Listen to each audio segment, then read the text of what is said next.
Orange Bowl in Miami on a hot December day. And the Hurricanes have laid their warning down for the Hokies. And the Canes fans are hoping to dip into another national championship. Virginia Tech in Miami, presented by 1-800-CALL-AT&T, has the Hokies of Virginia Tech in to meet the #1 team in the country, undefeated Miami. The Bowl Championship Series standings entering the day look like this. Miami atop the heap, as they've been for much of the past 3 weeks. Ohio State already has earned a trip to the Tostitos Fiesta Bowl. Georgia plays tonight. You can bet the Dogs are hoping for a Hokie upset, and USC and Iowa round out the top 5. Hi, everybody. I'm Brad Nessler. My partner, as always, is Bob Greasy. Partner, it seems like the movie Groundhog Day. It seems like yesterday we did this, but it was actually 371 days ago in Blacksburg. We got together. Miami in the same situation. One more hurdle, and it's a title game. Well, Miami is ready for this ball game. I remember being on this field 30 years ago, and the feeling down there is electric. The players are ready. One game away from a championship opportunity, and that's what they're looking at. They've got the weapons. There's 2 guys in this game that are obviously Heisman Trophy candidates. I can tell you Kenny Dorsey and Vt-Magahee aren't thinking about that right now. The Hurricanes have had a lot of great quarterbacks and a lot of great running backs. These 2 guys at their positions may be the best at this level that have ever played here. And that's saying a lot. On the other side for Virginia Tech, they come in with a 9-3 record. They did have an undefeated streak going, 8-0 of their own. They lost 3 in a row. They beat Virginia in their last outing. Only 3 coaches in football been at their schools longer than Frank Beamer. He knows how to coach, and these guys are ready. I think Frank Beamer is the most underrated coach in all of college football. He is 0-5 against the #1 ranked team. He is capable of beating the Hurricanes here. He's won 2 of the last 3 times they played here in the Orange Bowl. They know how to block kicks. They know how to stop the run. They've got a running game with a dynamic duo that may be second to none. Well, when you talk about Suggs and Jones as a tandem, they are the best in the country. And for the Hurricanes to win this ball game, their tackling is going to have to be superb against those 2. As I said to Bob, it seems like yesterday, but it was a little over a year ago. The Canes and the Hokies got together. Kenny Dorsey had some stars in that game that are starring on Sunday now. But Virginia Tech had an ace in the hole, a freshman tailback that went for 160 yards, kept them close. Then Beamer ball took over. A block punt for a touchdown. How close did it get? A 2-point conversion. What's the fate for Virginia Tech? They were that close, that far away. The ultimate prize in college football aloft following a Rose Bowl victory over Nebraska. Minutes away from another opportunity to go to the title game with Vt-Magahee. Is he playing his final game as a Hurricane? It is senior day. 20 were introduced. None received an ovation louder than number 11, Kenny Dorsey, 37-1 as a starter. As he meets his family at midfield, he's hoping for another shot at a national championship. 1-800-CALL-AT&T before we kick with a coach who's never lost a game as the 3rd man on our team, Lynn Swan. Lynn. Thank you, Brad. Coach Coker, this is a big ball game. But if you had to hang your hat on one thing and you had a choice, your great offense or stopping Virginia Tech's run, which would it be? They've got 2 great running backs, a great running attack. We've got to stop their run. A lot of big things on the line in this ball game. How do you get your quarterback, Ken Dorsey, to focus on the task at hand? Well, he's a mature quarterback. He's a senior. He knows what he needs to do. He knows the task at hand, and I don't think that'll be a problem. His focus will be there. Coach, this feels like a ball game. All right, thanks, man. Brad? There is Ken Dorsey, his final appearance in the Orange Bowl. Miami won the toss. It's 78 degrees. Forecast hours you might have seen on the camera lenses. Swanee talked to Larry. Some sprinkles coming down right now. The kick out of the end zone is Virginia Tech will have to work from its own 20-yard line. The guy that'll lead them out, the quarterback who played so well when we saw him earlier this season against Texas A&M, is Brian Randall. And he adds a little bit of an added dimension, Bob, that they didn't have this time last year. Well, they could run the football. It's last year, Knowles was a quarterback. He couldn't run it. This guy's 7-3, and you're right, Brad. He played very well at A&M. From the 20, first snap of the ball game is the tight end. Jeff King swaps to the right side. Lee Suggs is the tailback. He'll get the call right into the thick of that Hurricane defense, and they swarm him under after a gain of about a yard. The Nivea for men starting lineup. Here's the group up front. Jake Grove, they say, is about as nasty as you'll find in the Big East. Davis, Gibson, Owens, and Martin join him. 2 of them seniors on the front wall. Suggs, the senior captain, is the tailback. Eastlick leads the way. King, the tight end. Wilford and Witten are the wide receivers. And Ernest Wilford is their big play guy if they go to the air. But there's Jake Grove. He sets the tone inside. That's the top of the line. The bottom is the right tackle. Martin is a true freshman going against McDougal. Out of the shotgun. Here's Suggs trying to take it wide, and the Kings defense brings him down. This time it's for a loss. Jerome McDougal led the way from his defensive end spot. Here's how it looks in this group, all seniors. Green, Walters, Joseph, McDougal up front, and they're deep with their second line. Vilma's the leading tackler, flanked by Williams and McIntosh. The secondary's been surprisingly good. Jennings and Roll on the corners, and Taylor and Sykes are the safeties. Number 1 in the nation against the pass is Miami defensively. There's the man that has the most tackles. Undersized, but he's ranging. John Billman. He might be coming on a blitz. He'll back out it. Randall in the pocket, in trouble. Down he goes. Virginia Tech is 3 and out to open their series. Matt Walters, one of the defensive captains, was the first guy there to rattle him. You couldn't have scripted it any better for the Hurricane defense. 2 shut down on the runs, and then a sack on 3rd down. We talk so much about the special teams of Virginia Tech. Miami's not a slouch either. Parrish is back, but Burns is standing in inside his own 5-yard line. Miami knows how to block punts as well. Burns, line drive spiral, taking it to 36. Parrish with a dance, now comes to the near side, got a wall, down the sideline. Spins back inside, he stepped out of bounds, but a great return. He might be the smallest guy on the field, but he may be the dangerous. Penalty marker down at the end of the play. 47-yard kick, a 42-yard return. He literally danced for about 4 seconds trying to find a wave of blockers and finally got him. Personal foul on Miami. 15-yard penalty from the end of the play. First down. Still a first down, but a 15-yard penalty at the end of the play against Miami. This is how Roscoe saw things. He's just looking around. I'm waiting for some friends. Nobody's coming at me, and that's what Virginia Tech does. They get down, they hold their position. They don't commit. That way they don't miss blocks. I don't see any problems yet. Right there. The last shot after he'd stepped out of bounds. Yep. And it's hard to blame the player trying to come over to block him. I don't think he knew he had stepped out. You're right. But they start at the 36. Do they want the quick strike? Dorsey down the middle, inside the 15. Andre Johnson, and already Miami inside the red zone. 24-yard pass play. Danny Dorsey, 37-1. It's just phenomenal. He owns all the passing records, and there have been some good ones that have played quarterback here. We're not suggesting that if Dorsey wasn't there, that Miami wouldn't have won 37 of those games. They may have won 33 or 32. I mean, they've got other quarterbacks that can. But Dorsey, sometimes when you need a quarterback to make a play or not to make a mistake, he's been there 37 out of 38 times. First down. Goes again to Johnson. Tiptoes out of bounds at the 5. Nivea for men's starting lineup. We better get through it or the Canes are going to be in the end zone here. Up front, Shurko, Haji Razuli, and Brett Romberg are the seniors. Joseph Myers and Carey join him on the front wall. Magahee, the tailback. Hill, the fullback. Kellen Winslow will be big today. We expected tight end Johnson and Parrish are the wide receivers. And Kellen Winslow, the leading receiver coming into this game with 44 catches. That has been matched now by Johnson with back-to-back grabs. Magahee, left side. Got down inside the 2. Sandage made the tackle. He's one of the 4 up front with Colas, Lewis, and Adibi. The linebackers, they got Vegas Robinson back a couple of games ago. That's helped. McKee and Manning joined him. Manning scored a touchdown last year in this game. Hall, Hardy, Pyle, and Whitaker is the secondary. 2 freshman defensive tackles in there ahead of Robinson, the linebacker. One's a true freshman, one's a redshirt freshman. First and goal, Miami. Their opening drive. Magahee puts his head down. Got close, but not quite. McKee made the tackle, but he's about a foot away from the goal line. Magahee, #1 rusher all-time single-season rushing mark. Almost 1,500 yards, and he's already set a single-season school record for rushing touchdowns with 21. Both those records belong to Edgerton James before #2 came along this year. Looking for his 22nd touchdown, possibly. 2nd and 1. He got it. Touchdown, Miami.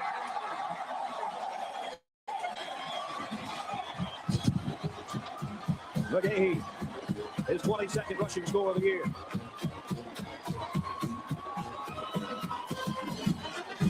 Just like that, Bob. Well, they had great field position from the punt return by Roscoe Parrish. You give a good offense only less than half the field to go on their opening drive, and look out. Seaver's extra point is good. As Bob said, short field. Didn't take long. Never seems to with the Hurricanes. They're on the board already with 11:13 to go first quarter. They lead by a touchdown.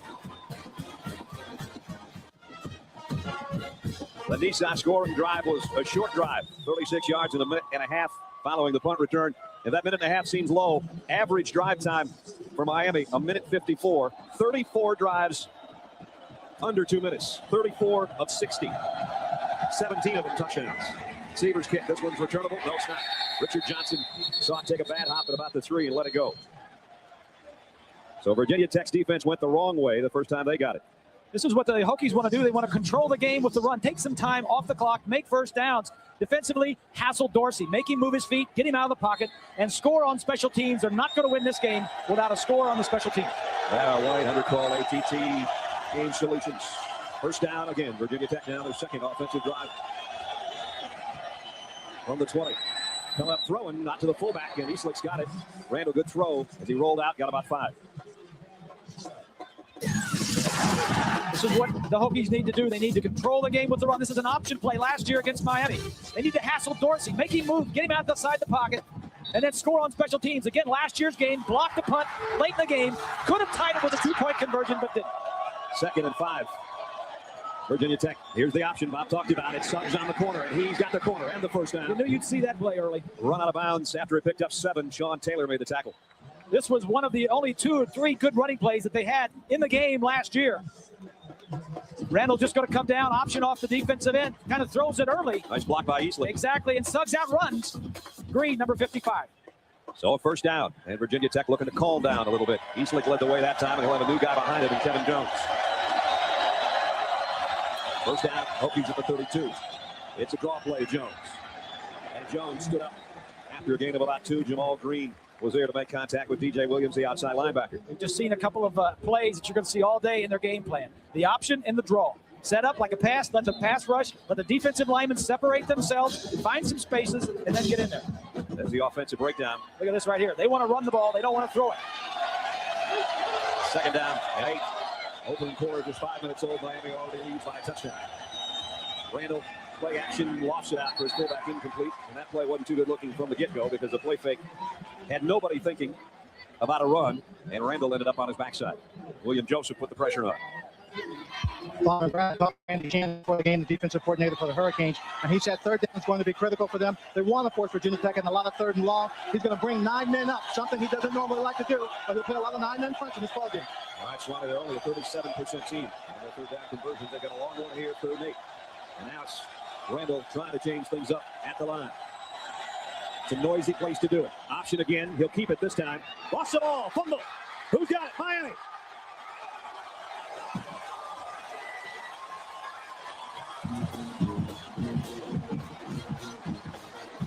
Alfonso Marshall with a fumble recovery. You can't turn the ball over on the road against Miami and expect to win. 3rd and 8, a passing situation. They go to the option. That's okay. Just hang on to the football. Miami is not good at taking the ball away this year. They're 92nd in the nation in turnover margin. Last year, they were number 1. McDougal's the guy that put the hit on Randall from behind. And again, a penalty after the change of possession. Backs Miami up inside its own 45.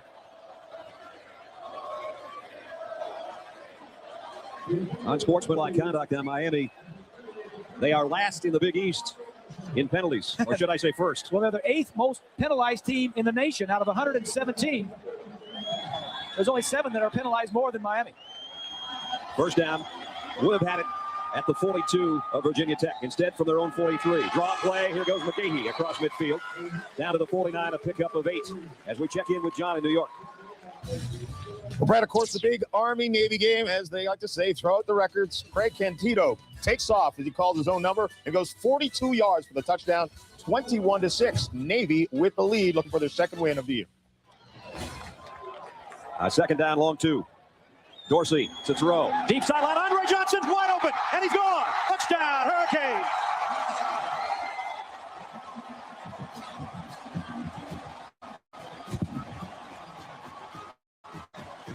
Yard touchdown strike. Somebody blew a coverage. Well, they fooled him with the formation. They lined the fullback up as a wide receiver, and Johnson lined up normally in a fullback spot just off the tight end. Andre Johnson's 9th touchdown catch of the year. It's 14-0 Miami in the opening 6 minutes. Larry Coker's team already up 14, thinking about Tempe. Let's go back and take a look at this play. The 2 receivers are here. The tight end and the Andre Johnson, the wide receiver. The fullback is lined up way out here. Now watch as they come off the line of scrimmage. The Johnson took off the 2 receivers. The 2 defensive backs are covering the tight end. Now when you find Johnson again, the wide receiver, one of their best receivers, nobody's near him. The question on the play becomes, did he step out right there at the 15? And there's an official looking right down the sideline. It looks to us as though his foot was out of bounds. Nonetheless, it's a touchdown, and it's 14-0. Severs has got it teed up. Sudden change, and another short scoring drive. This one's 40 seconds. And a nice call by Rob Chudzinski, the offensive coordinator, jumping at him. As soon as you get an advantage, you get the momentum going your way, you get a takeaway, come right back with a good play. Nice call. Rain starting to come down, with Miami already in front by 2 touchdowns. Isn't dampening the fans' enthusiasm, that's for sure. Severs to kick. Johnson's a deep man. And again, they're going to have somebody come in and hold this thing now as the wind has started to gust. Moss will come in to hold for Severs. And you can see the rain intensifying. We expected showers today. We'll hope that it's a passing one. Johnson will take this one from the 5. Runs right into a wall of orange at about the 19 and bounces to the 20-yard line. ABC Sports presentation of college football brought to you by AT&T. AT&T Wireless brings you M-Life, your mobile life made better. Nissan and your Nissan dealer. Budweiser, delivering beer at its best with a crisp, clean, and refreshing taste known only to a king of beers. And Aflac, ask about it at work. Always love that shot from that end zone of the Orange Bowl with the palm trees in the background. And Kenny Dorsey is thinking about his favorite receiver, who's just matched Billy Testaverde and Michael Irvin, and what they did 19 times they hooked up. And Dorsey and Johnson have now likewise after that 49-yarder. Here's Suggs on the option pitch. And that has been the best play in both directions so far. Pick up with a little over 8. Obviously, all the great players that have played for the Hurricanes here. And as Bob said, number 11 and number 2 are 2 of the better ones.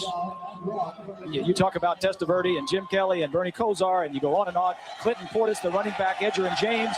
I don't think anybody did it better at Miami than Vt-Magahee has done this year. Jones is stuffed this time. Vilma and Andrew Williams met him in the hole, and that was it. Well, this defense prefers to play a team that likes to throw the football. The ends like to rush the passer. The defensive backs like to cover and intercept balls. But that is not the style of this offense for Virginia Tech. The positive thing about Virginia Tech is if they can run it, Miami has not been, history-wise, this year that good at stopping the run. Jimmy Johnson who won national championship with Miami. Looking on. Here's the pitch, and this time it's a loss of 4. And trail roll.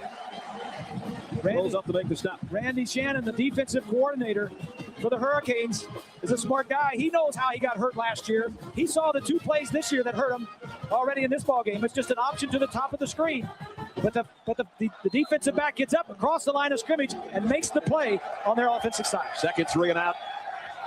Again, not a very good punt. Roscoe Parrish took the last one 42 yards. He's not going to be able to touch this one as he gets out of the way, and Kevin Jones will down it at about the 29-yard line. So it's Miami in front by 2 touchdowns. Ken Dorsey's folks looking on. Their team up 2 scores. Down pass. Magahee has run one in. 14-0 Hurricanes. And 6:50 remaining in the first quarter. 2 possessions for Miami, 2 scores. This time they start at their own 29-yard line. Straight up the middle, across the 30. That's about it.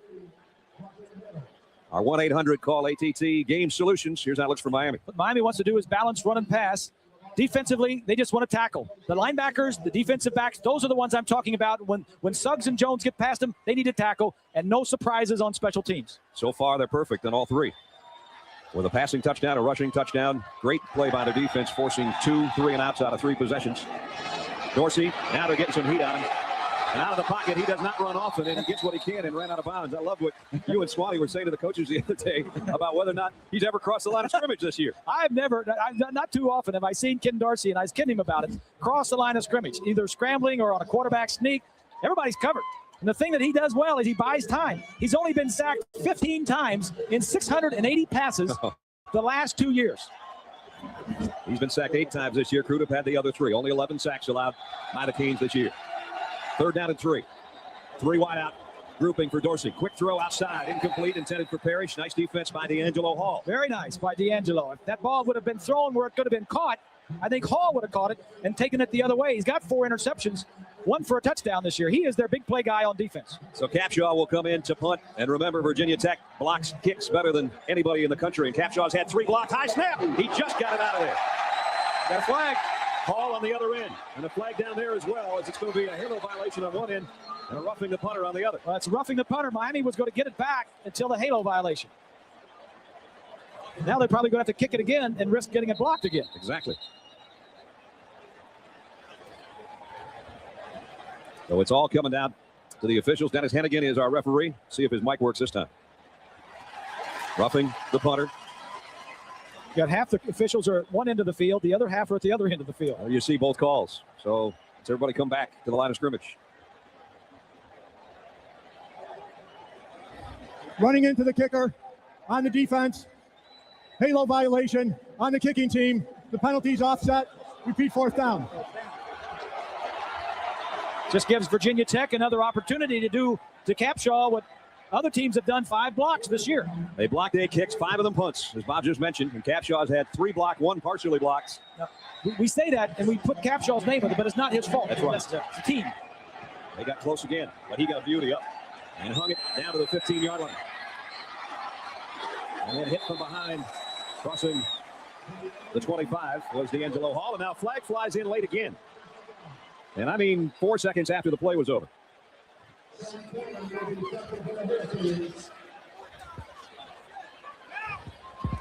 After the play was over, personal foul, unnecessary roughness on Virginia Tech.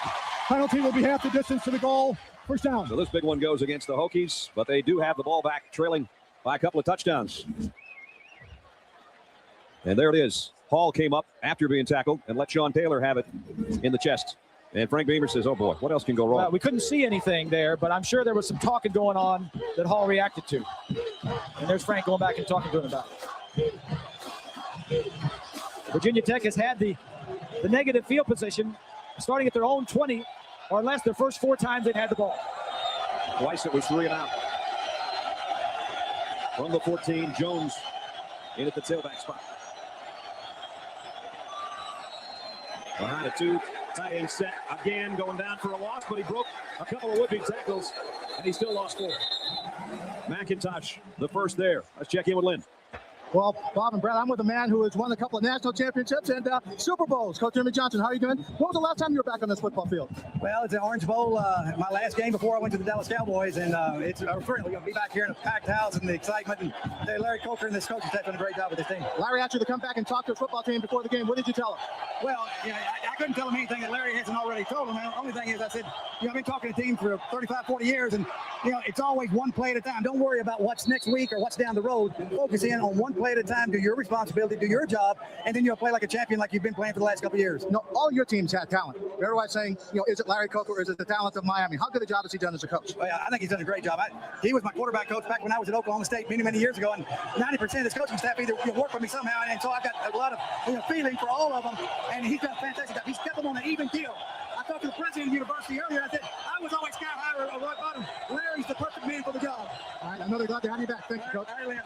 On a 3rd and 4, Randall out in the flat to Jones. Nice cut back to the inside, and Jones has a first down out at the 30-yard line. Yeah, I like the call. You got 4 wide receivers. You spread the Miami defense out, and then you throw it to your best running back. It's just like an extension of a handoff. Looks downfield, lets the linebackers drop. Now Jones out there in open field, just slides inside of Vilma and Sharp for a first down. So first down at the 30. 40 yards for Virginia Tech. An even 100 on 10 plays for Miami. A 2 touchdown difference. Now Suggs back in there. Randall will keep it up the middle. 3 or 4. Vilma on the inside to bring him down. Conference crown and a BCS bidder on the line when number 9 Oklahoma takes on number 12 Colorado in the Dr. Pepper Big 12 Championship. That's tonight, 8 Eastern, 5 Pacific, right here on ABC Sports, the class of college football. And here a trip to the Tostitos Fiesta Bowl is on the line for Miami. If they can win, they're off to a great start in the first quarter at home, up 14. 2nd down and 6. Again, Suggs in motion. And Randall again will keep it. He's going to be about 2.5 yards shy of the first down. McIntosh, the linebacker, on the stop. Thinking about what Jimmy told Lynn on the sideline, and it's so true, the even keel that this team seems to be on under Larry Coker, and it's just sort of a reflection of their coach, I think. And an oft-repeated line of his is that only one team is in the Fiesta Bowl. Their ticket's been punched. That's Ohio State. We're first in line at the ticket booth, but we ain't there yet. Yeah, 2 games ago, they were saying, well, how do you feel about Ohio State? So, hey, we got 2 games to play yet before we can even talk. 3rd down and 3. Play action again, flaring out of the backfield, and it's Humes, a fullback, and he's got plenty of room to work. All the way down to the 37-yard line. Deepest penetration of the day, and the biggest play of the day for the Hokies go 26 yards. It's a nice design, well designed. They're throwing the ball to their backs. Much more so. Watch the 2 wide receivers come in here, and the back is going to slide out into the flat. The 2 wide receivers come in. Now the guy that's got to pick him up is the linebacker right here, but he's way inside. Nice design play, safe play for the Hokies. Now they'll run out of the shotgun. Let's see if they go to that quick opening draw to Suggs. Yeah, they won't get the play off. Penalty markers down.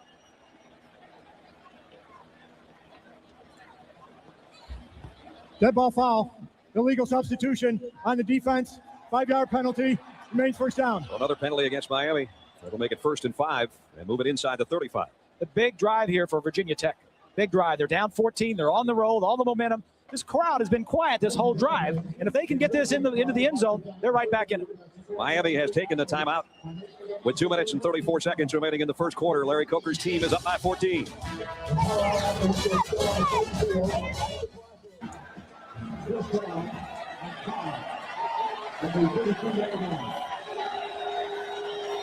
First down and 5 now for Virginia Tech following that Miami penalty. 7th play of the Hokies drive.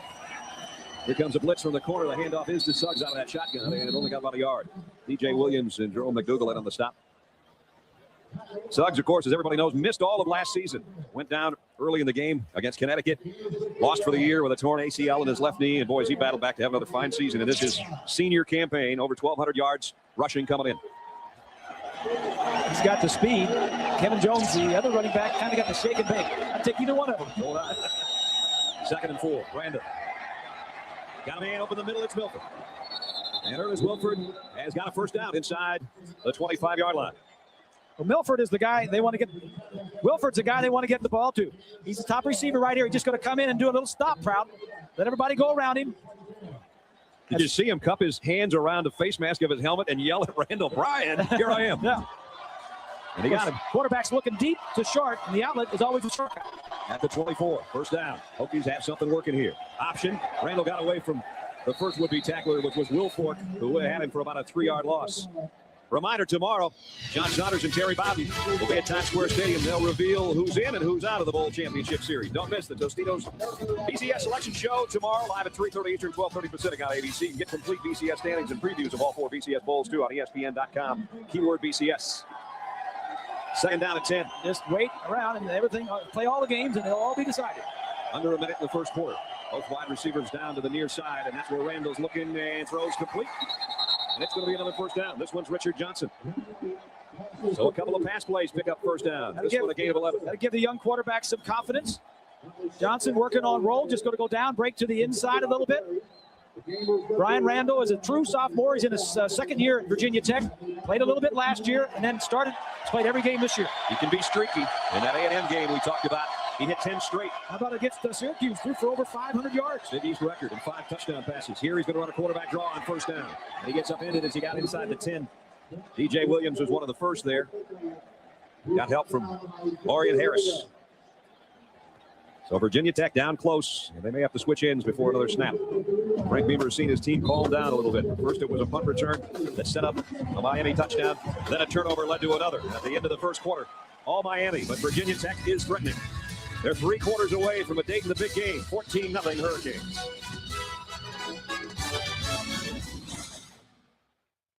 One 800-call ATT. First quarter belonged to the Canes, 14-0. And time of possession, that's what Virginia Tech wanted to do, is keep the ball. The problem with Miami is it doesn't matter with them. That graphic is just what everybody wanted. Virginia Tech wanted to control the clock, take time off the clock, make first downs. They've done it, but Miami's up 14-0. Miami only used 2 minutes and 10 seconds combined for their 2 scores. This is the 12th play of the Virginia Tech drive, though.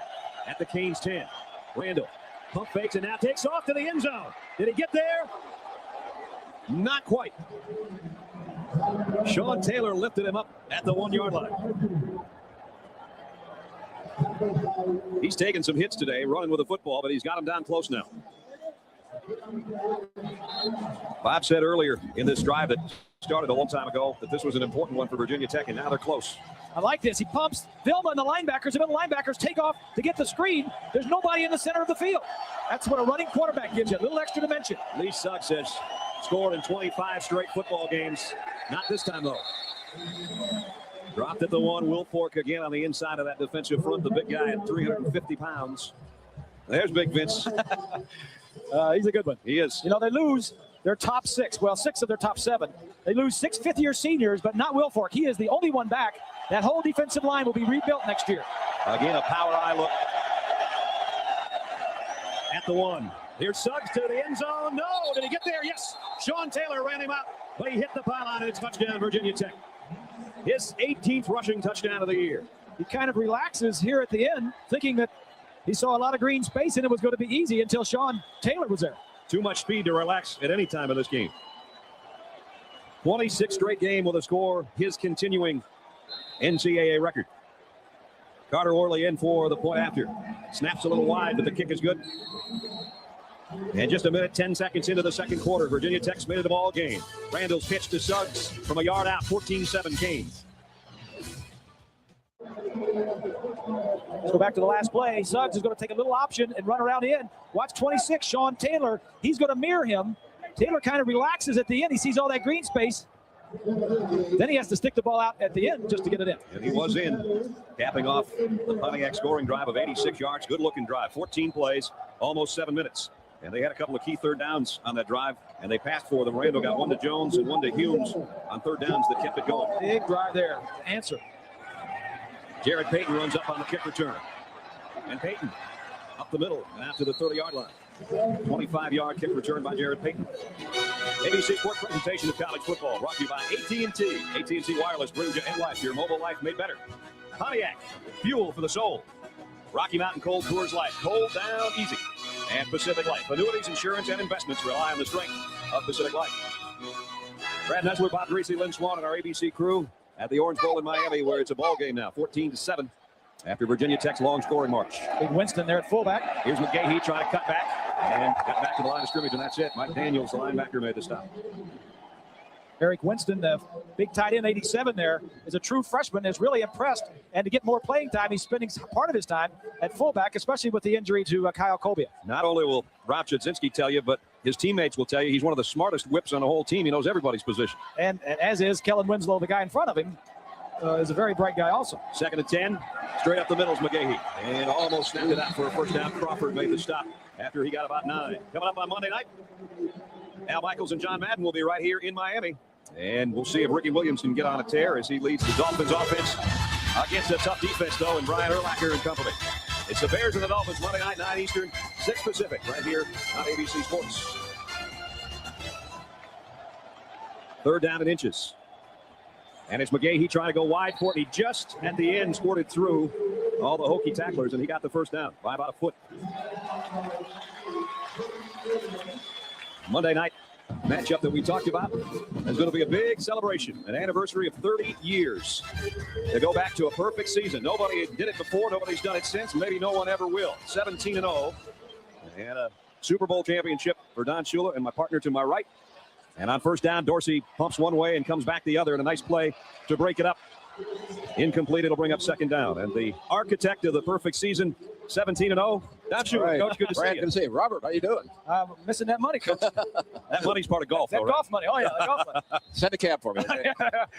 In the Pro Football Hall of Fame, the winningest coach ever. And Don, you know about, Bob mentioned earlier, trying to win a game to get to a championship game on this field. And sometimes the one to get there is harder than the one once you do get there. Right, and there's a lot of pressure on the Hurricanes, but they're such a great football team, and it's been a tremendous year. And, you know, they jumped out ahead, but now it's a ball game, 14-7. Larry Coker has done such a tremendous job, and it seems like this team and these kids are a reflection of what he's had going here. Yeah, I like everything that I've seen and heard about Larry Coker, and the way that their team has responded, and you know, the class act that they are. It's just it's a pleasure to see that down at the University of Miami. Well, you know, not only was he a first-year coach, but his offensive coordinator, Chudzinski, and his defensive coordinator, Randy Shannon, were also new first-time coordinators. So all those coaches down there were in different positions they had been in before, and they won every game. That's why I think it's so important that you give Larry credit for what he's done. I think too many people assume that he took over a great program and it's just been pushing a button. Yeah. But he's done a great job of coaching and molding this team to his personality. Well, I think you have to give some of the credit to Butch Davis, who really came in the mid-'90s and turned the program around. They really cleaned it up, and then Butch just took off and ran with it. Now, I don't know how much credit you need to give the coaches. I think it's all done. I knew he was going to bring the quarterback into it pretty soon. Bob hasn't changed a bit. No, he hasn't changed a bit. From the 40 after the penalty, Dorsey Dean's got Johnson again. And it's first down Miami. Big play wide receiver and a good quarterback.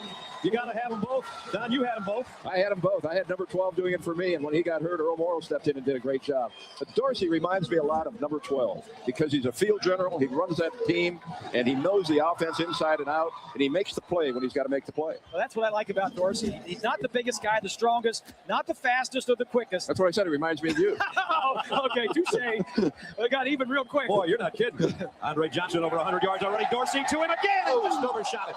Had him close. That's the thing I like about Miami is they'll take chances and go down the field. And he's got two great guys to go through, Andre Johnson and Kellen Winslow Jr. I know, the Winslow name brings back some memories here in the Orange Bowl. What a game that his dad played against us. One of the greatest of all times in the overtime. And young Kellen is an outstanding player. We've seen him a couple of games. We've watched him in practice. He is outstanding. Going to be a great player. Right, and he took his time, and he studied under a good tight end last year. Now it's his turn. Yes. Kind of followed Jeremy Shockey around like a puppy. Rob Zadinsky said, and he said, basically, Shockey just sort of taught him how to play the tight end position. Coach, I want to ask you, I've asked Bob this many times. In that undefeated season, you had some close calls. Now, Miami's had a couple in the last 2 years, BC, and they had some other close calls. Florida State this past year. Right, exactly. What was, you remember the closest one you guys had? Well, I think it was our third ball game against Minnesota at Minnesota. We're down by 10 points late in the ball game, and we had to have 2 scores to win it. We're down by 8. We got the field goal first. They got the ball back and took it in for a touchdown drive. Miami trying to get another touchdown drive going here. 3rd down and 5. Harris in motion toward the ball. Dorsey over the middle of Magahee, trying to get to that first down marker. I think he got there. Delangelo Hall made the stop at Magahee. So shifty. Right at the end, it looked like he picked up the first down. That's one of the nice things about Magahee and why he, I think, is one of the top running backs ever to come out of the University of Miami, is because he does it all. He's got the running game. He's got the speed. He catches the football. He came in today. He's had 22 receptions coming in, and he can block. Yeah, He's complete back. A guy like Jim Kick back in our time where he can pick up a linebacker who is blitzing. So first down, Winston's in because Kellen Winslow just limped out a moment ago. The drive has gone over 4 minutes and 52 yards so far. Play action. Dorsey going to the end zone. And going to have a pass interference call on Willie Pyle. He never turned around to look for the ball. It was intended for Ethnic Sands. It's the inside receiver, the slot receiver, going to go straight up the field. Pyle, number 35, is going to pick him up. Never sees the ball, as you said, Brad. I don't know about that. Well, Bob, let me tell you one thing. Ethnic Sands wasn't really looking for that ball. He was coming down the middle of the field, looked back into the backfield when he saw the ball, then all of a sudden got a little burst of speed. This ball is imminently catchable, and I question the flag. Yeah. Well, it was a safe throw by Dorsey because he knew the defensive back wasn't looking, and the receiver was, so he could just throw it up there with the confidence that the receiver would knock it away if the defensive back turned around. So with the penalty, it's 1st and goal. Miami at the 4-yard line of Virginia Tech with 9:32 to go in the half. Miami leads by a touchdown. Extra tight end in there. Winslow's back. The handoff's Magahee. He's in. Touchdown, Miami. What a weapon. As he continues to pile on the rushing touchdowns, his 23rd of the year. His own ongoing record. The thing I like about the drive is when Virginia Tech came right back and turned the game to 14-7, they had the answer. Miami answered, went right down and said, hey, all right, we're going to go down and score. Extra point is up and good. 9:27 till halftime. Defending champions have won 33 in a row. They're looking for number 34 here at home. Virginia Tech Miami game presented by 1-800 call ATT. Miami came right back down the field, 70 yards in 10 plays. Key play on that drive was a 31-yard completion to Andre Johnson on 3rd and 10. So Seaver's set to kick it away. Richard Johnson is the deep man. And he'll have a chance at this one. It's a high hop at the 5. Johnson straight up the middle. Not a bad return. Out across the 25. During that timeout, Frank Beamer spent most of those 2 minutes lobbying the officials. And I know the guy to my right here would never have done that in his coaching career. How much does it help, Don? I've been down that road. I've seen some looks on his face that would kill. I've known this man for a long time. He's a gentle man until he gets on the sideline and he wants something. Then that jaw starts to jut out a little bit. It's been known to do that. Yes, it has. First down for the 26. Jones in there, tailback.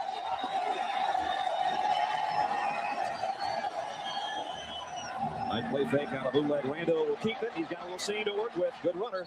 And he got almost 10. 30 years ago, when we went undefeated, we went right here on this field.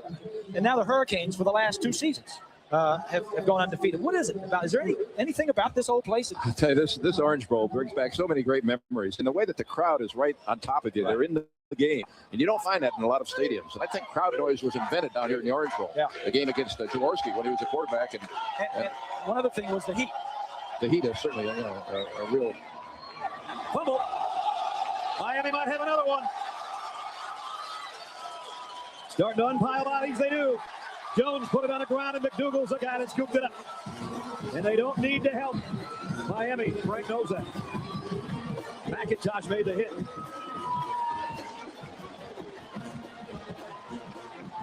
Suggs never fumbles, it seems. Jones put it on the turf. That's 2 turnovers and a punt return for Miami that put him in field in touchdown short range. All turnovers in their own territory. And Coach Beamer can't believe it. He just can't do it. Not against this team, as they might try to score right here at the 35. Dorsey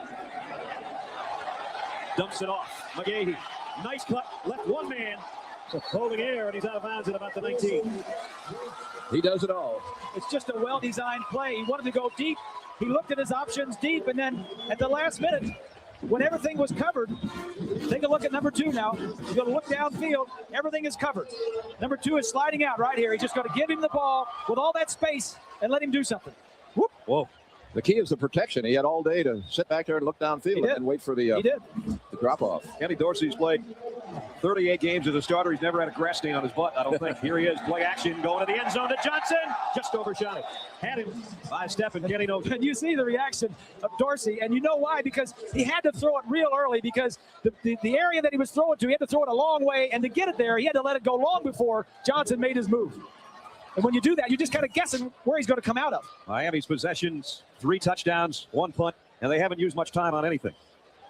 Johnson keeps getting open. Yeah. Every time you look up, he's open. He's attempted 7 passes to Johnson, has Dorsey. He caught 4 of them. Magahee, this time, showing his power. Whitaker made the tackle. Billy Hardy lost his hat trying to make the stop. Pickup of 7 for Magahee. Well, it helps to have a great back. We talked about you having a couple of great quarterbacks, Coach Shula, but you had a backfield, too, that wouldn't quit. That 1 year, they both were over 1,000 yards. And Murphy Morris was right at 1,000. And Jim Kick stepped in and helped us when we needed help there. That was the beginning of situation substitution. Using the third down guy. Right, using the best guy for the situation. At the 12-yard line, Miami trying to drive to another score with 7:25 left in the half, 3rd down and 3. Magahee again. Waits for his blockers. Now he breaks free. 1st and goal. Brandon Manning saved a touchdown. This looks like a team possessed, trying to get to 10 feet. Gahee, there's several opportunities to tackle Gahee, and he doesn't go down. And Brad, you're absolutely correct when you talked about Magahee waiting for it blocking. 2 plays in a row. He came up to the line. It's almost as if he slowed down to let the blocking form, then made a decision, and he gets a great yardage. And it is 1st and goal at the 3. Magahee's got 2 already today. This time, not quite. Brought down at the line of scrimmage. You know, 30 years ago, the Miami Dolphins weren't 17-0. They were 12-0. You had just beaten New England 37-21. I know you did that week at a time, Coach, but when did you say, holy smokes, man, we have won every game here. We're rolling. You know, I thought when we got into about the 14th or 15th game, then people started to talk about, you know, nobody else has ever done it.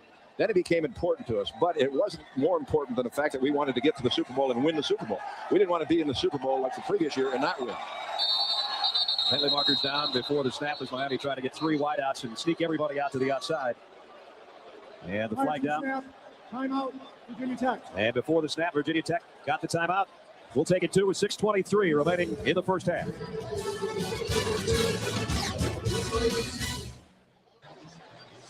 Don Shula has been kind enough to join us for most of the second quarter. Coach, have a great party Monday night. Nice being with you, Brad. Good to see you. Robert, nice being with you. And All right. we're going to be there to root them on Monday night. Yes, sir, we are. The alumni. The alumni. Monday night football party here in Miami as the Dolphins play the Bears, the 30th anniversary of the perfect 72 season. And we thank Coach Shula again for being along. 2nd down and goal for the Hurricanes. Magahee on a counter, and he's in. Touchdown, Miami. Magahee continues to add to the touchdown totals. And it is 27-7.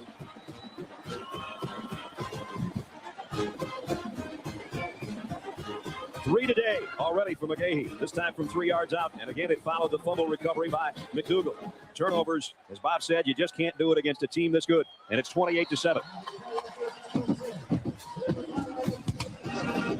And Magahee just doesn't go down with the first hit. He's 6'1" and 228 pounds. He is solid, and he's not going down when he sees pay dirt. After 35-yard short field again in just 6 plays. Boys, what I think we're not seeing from Virginia Tech that we've seen from them earlier this year against A&M is penetration. And you look at the huge hole right here. That defensive line is not penetrating. The offensive line of Miami is able to spread them out, get key blockers positioned, and that's a good running attack for Miami. Frank Beamer knows it, and now he knows they're in a little bit of trouble. Down 3 touchdowns with 6:19 left in the half. They faced a big deficit in the second half last year. That one was in Blacksburg, though, and their special teams and their offense got in gear and made it the ball game, and now they know they're going to have to do the same thing today. Our aerial view is courtesy of the Goodyear Tire and Rubber Company, with Goodyear's Blitz Stars and Stripes continuing a 77-year tradition as the aerial ambassador and icon of the 102-year-old company. Get some great shots above the Orange Bowl. Johnson from the 6. Richard Johnson had a nice return last time. He's got a better one here. Look out. Sears is a man to beat, and he's got him. Johnson trying to take it all the way down the sideline inside the 20. Touchdown. No, he's out at the 1-foot line. That's what Virginia Tech does. When you think they're down and out of it, the special team just jumps up and scores one. Actually, they're going to spot it at the 4. I guess that's where they put their foot down. But he put his foot down 92 yards to get there. Boy, did they need that. Take a look at the blocking up ahead. He's got the patience to let the blockers do their job and the speed when it's his turn to run away from them. And right as he got inside the 5, Glenn Sharp just got enough of them to knock him out of bounds. Longest kick return for Virginia Tech this year. 1st and goal. Option. Randall. Nothing doing there. And it's raining. McIntosh made the stop again. It is pouring. Under 6 minutes in the half, but an opportunity for Virginia Tech to climb back into this thing. If they can get a touchdown, it's 2nd down and goal. Look for Miami to have all 11 guys up to the line of scrimmage. They're not going to expect a pass here. Expect an option one way or the other. Suggs, the tailback. Randall throwing a fade. Wilford trying to come down with it. It's broken up. Sean Taylor was with him. Wilford is their go-to guy. He is 6'4" and 217 up against Taylor. He got his hands on it. He sees it the whole way. The ball was a little bit underthrown, but not a lot. It's a good throw by Randall. And you can bet ever since last year when he dropped that 2-point conversion, although this isn't the same circumstances, he was looking for another opportunity just like this to have a positive impact for his team. He wanted that. You got that right, Swanee. 3rd down and goal. The wind is picked up, so is the rain. Randall getting some heat. He got rid of it. Touchdown! Got it to Sean Witten. That was a great improvisation by the quarterback. He wanted to throw it back across the field. That's Witten's first touchdown ever. You talk about picking a good time. And he's happy about it. Sean Witten came in, 19 catches but no scores. And the redshirt freshman from Oakton, Virginia, has got him in the end zone. Worley for the extra point. It's up, and it's good. 5:15 remaining in the half. Brian Randall, as Bob said, he improvised. He found number 26, and it's 28-14. Go back and take a look at this. He's trying to hit the tight end on a little sneak across the field as he rolls out. Now watch what's going to develop. The tight end sneaks right here. This is where he's trying to go with it right here. But there's a receiver going across the back of the end zone that he doesn't see. And the one he ends up throwing it to is covered, but he gets it in there. And my apologies to Sean Witten. He did catch a touchdown pass last year against Syracuse, but this one is his first this year, and it's a big one. And that is a heck of a throw. Sean's brother, Jason, plays for Tennessee. Remember a year ago when Tennessee was playing LSU in the SEC championship, a game away from going to the title game, and what happened? Georgia obviously is watching this game. The Dogs are 3rd in the BCS. They play Arkansas in the SEC title game tonight in Atlanta. From the 6-yard line, Garrett Payton again. And Payton got out across the 25 to about the 26-yard line. Our Pacific Life game summary. Andre Johnson's already over 100 yards receiving. This crossing pattern set him up. This one down the sideline, though controversial that he stepped out of bounds, was a 49-yard touchdown.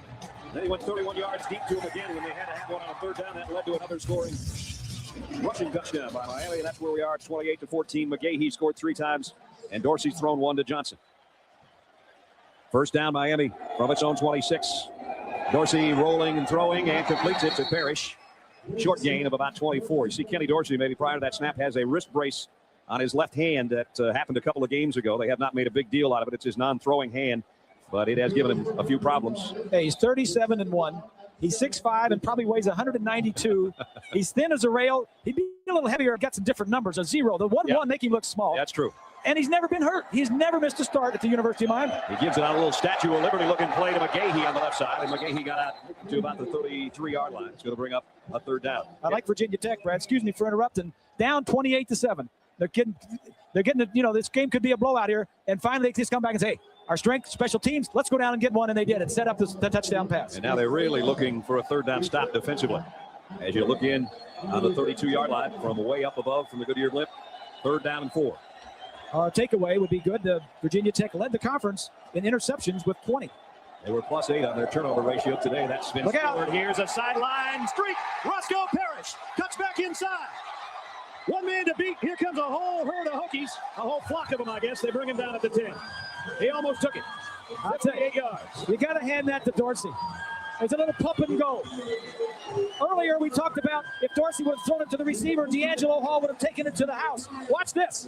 Now, top of your screen, a little move to the outside. Dorsey had pumped, and D'Angelo Hall, number 4, had seen Dorsey's pump and jumped on what the quarterback was doing. That was all Ken Dorsey right there. And the pass was perfect, as you saw in the replay. Never broke stride. 58 yards, a career-long reception for Parrish. Now back to the ground they go. Magahee looking for his 4th touchdown.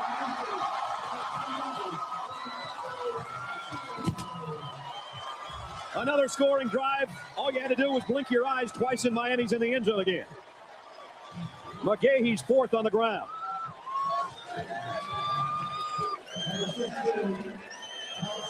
That one took 1 minute and 59 seconds, Reese.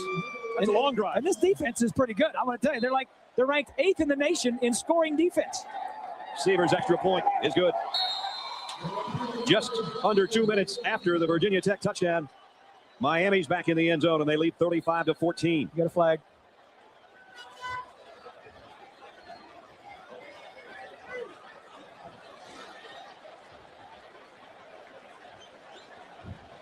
Holding on the offense. Ball be replayed from the 13-yard line. So the extra point's going to be a long one now for Seavers on a holding. A coach trying to ignite his troops. He'd like a blocked extra point, anything, to try to give new life back. Every time they look like they're still breathing, Miami steps on their chest. Extra point is still good. 3:16 remaining in the half. The defending national champions leading Virginia Tech 35-14. Boy, when they come to play, they're pretty good. Take a look at this now. Here's Parrish. He doesn't do anything. No quick outs or nothing. Watch Dorsey. Watch as he's going to pump the ball. Go ahead and run it. Watch, he's going to pump the ball, and that is what pulls the backup.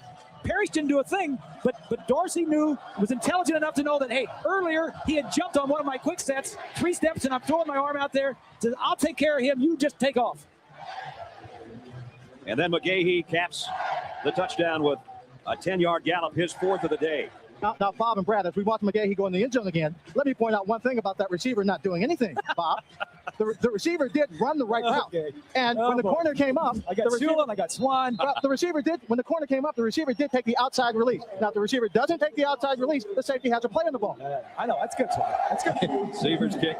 Johnson took the last one, 92 yards. This one he's going to have to take a knee. And Virginia Tech will work again from the 20-yard line. Our Aflac trivia question this week. November 9th at Syracuse, Brian Randall threw for 504 yards, a Big East record. Who holds the Hokies' all-time record for passing yards in a game? I got that one. You got that one? I got it. All right, we'll tell everybody else coming up. Now, Swanee, about that route we were talking about.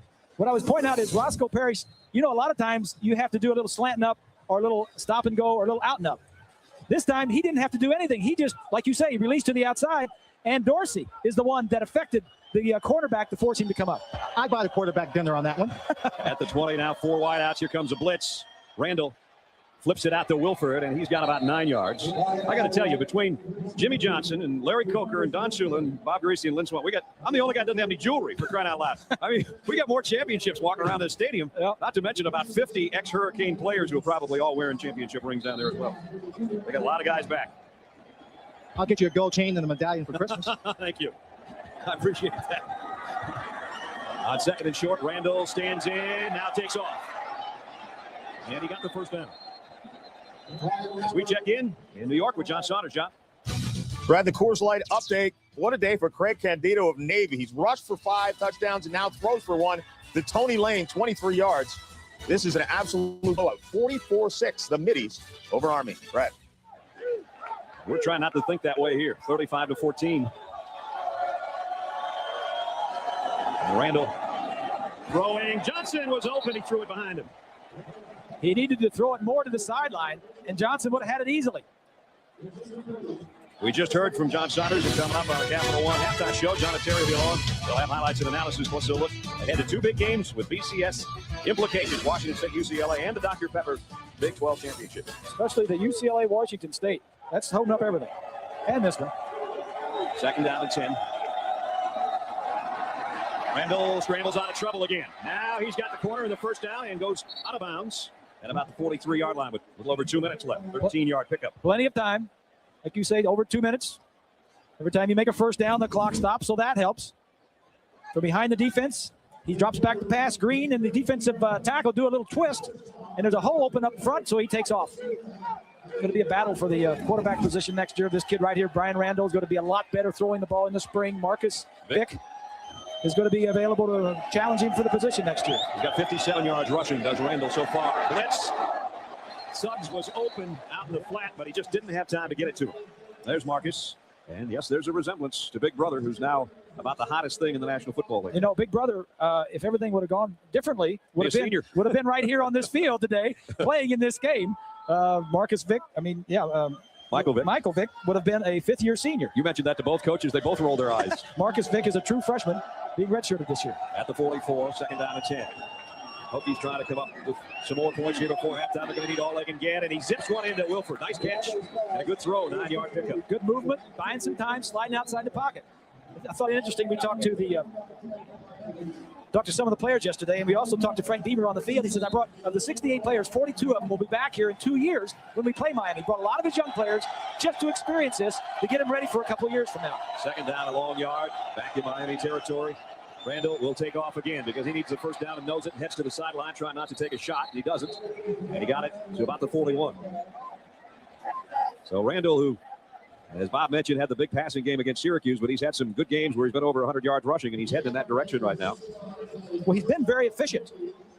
He's, that's Mark Stoops we're looking at right there. Looks, you can tell he looks like the Stoops brothers. Yep. But he's a very efficient quarterback. In fact, leads the Big East in pass efficiency. Shovel pass, that's incomplete, not a loose ball. Now that's one you have to complete. It's a shovel, nobody knocked it. You've got to complete this one. 1:14 remaining. Capital One halftime show with John and Terry coming up, and we'll also hear from Jim McKay as he looks back on the life of Roone Arledge, who impacted sports television and news television maybe more than anybody else, who passed away this week. And our condolences to Roone's family and friends. That's all coming up at halftime.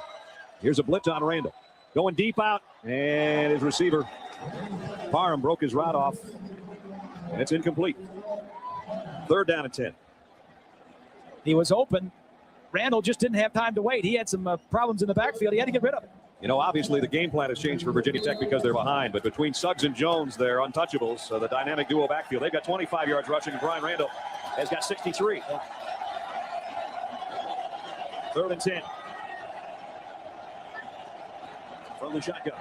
Wilford getting some pressure. Now Randall squirts through the middle. Here he goes again. Brian Randall got him blocked. Whitten trying to get another one for him, and he's out of bounds at about the 23-yard line. Oh, that was nifty. Then they had a spy on him, and the spy missed him. 18 more yards for Randall.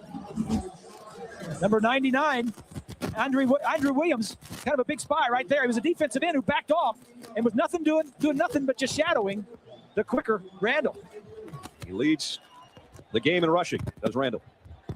Whoa. Yeah, that's a good look from the blimp. 18 more yards. Down at the 23. Here's a shovel pass again. Bob said you got to complete that one, but you got to have somewhere to run. Jerome McDougal and Jonathan Billman didn't give him it. Yeah, that's, fool me once, shame on me. Fool me once, shame on me. Because the first time it was there. Now that time it wasn't there. And that brings up a timeout in a long yardage situation with 49 seconds remaining in the half.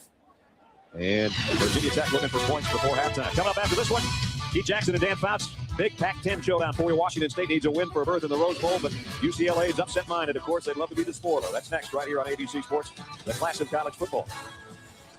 You want to talk about the waiting game and how big it is? Well, a lot of people are waiting. The Rose, the Sugar, and the Orange, awaiting the results of the Cougars and the Bruins. And it's got the trickle-down effect, as you can obviously see, all the way down through the Motor City Bowl. Yep. And as a graduate of the University of Southern California, I am here to say, go Bruins. All right.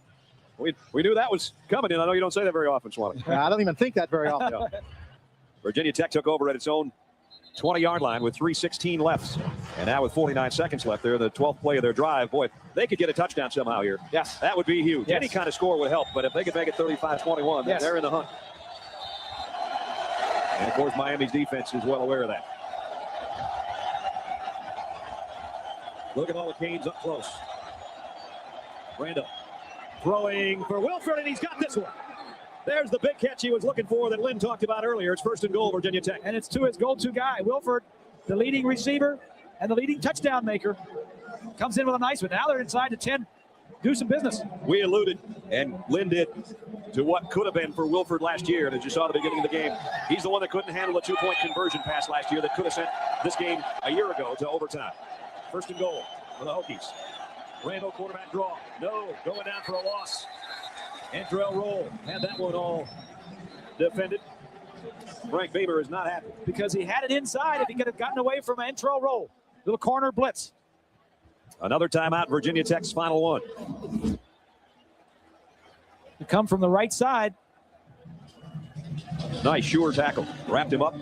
Sophomore out of Homestead, Florida, with a big defensive stop. We said one of the keys for Miami defensively is you have to tackle. Ernest Wilford, the junior out of Richmond, Virginia, and one that has haunted him for a year, and you can't blame the ball game on him by any stretch. They battled back, they got a touchdown, and as you can see, he just couldn't hold a 2-point conversion that could have conceivably sent that game to overtime, but it was not to be, and he's been haunted by that play for a year, and has openly said that in a picture-perfect world, he'd catch a big one in this one and maybe erase it and pull an upset over the Hurricanes. Well, his last catch got him down to a 1st and goal situation. But then Randall was dumped back at the 7. They're trying to keep the football dry right now. The rain has picked up again. He is big, 6'4". It is raining. He comes out to the near side, the bottom of your screen, with 3 wideouts the other way for Randall. 2nd and goal at the 7. Randall rolling right, throwing that way, but it's over everybody's head. Jonathan Vilma, the guy that put pressure and hit Randall, and he's still not up. He's checking to see if everything's still in his mouth other than his mouthpiece. You think if you'd rolled out, you'd have more time. That's why they do this. With Vilma, the middle linebacker, he's got such speed. And Grant Knoll is thinking about grabbing a helmet. I don't know. This hit in the NFL may have been called helmet to helmet. You could see Vilma just coming in like a missile. We saw him with a couple of these kind of hits in the Rose Bowl last year. Watch this one. Boom. Oh.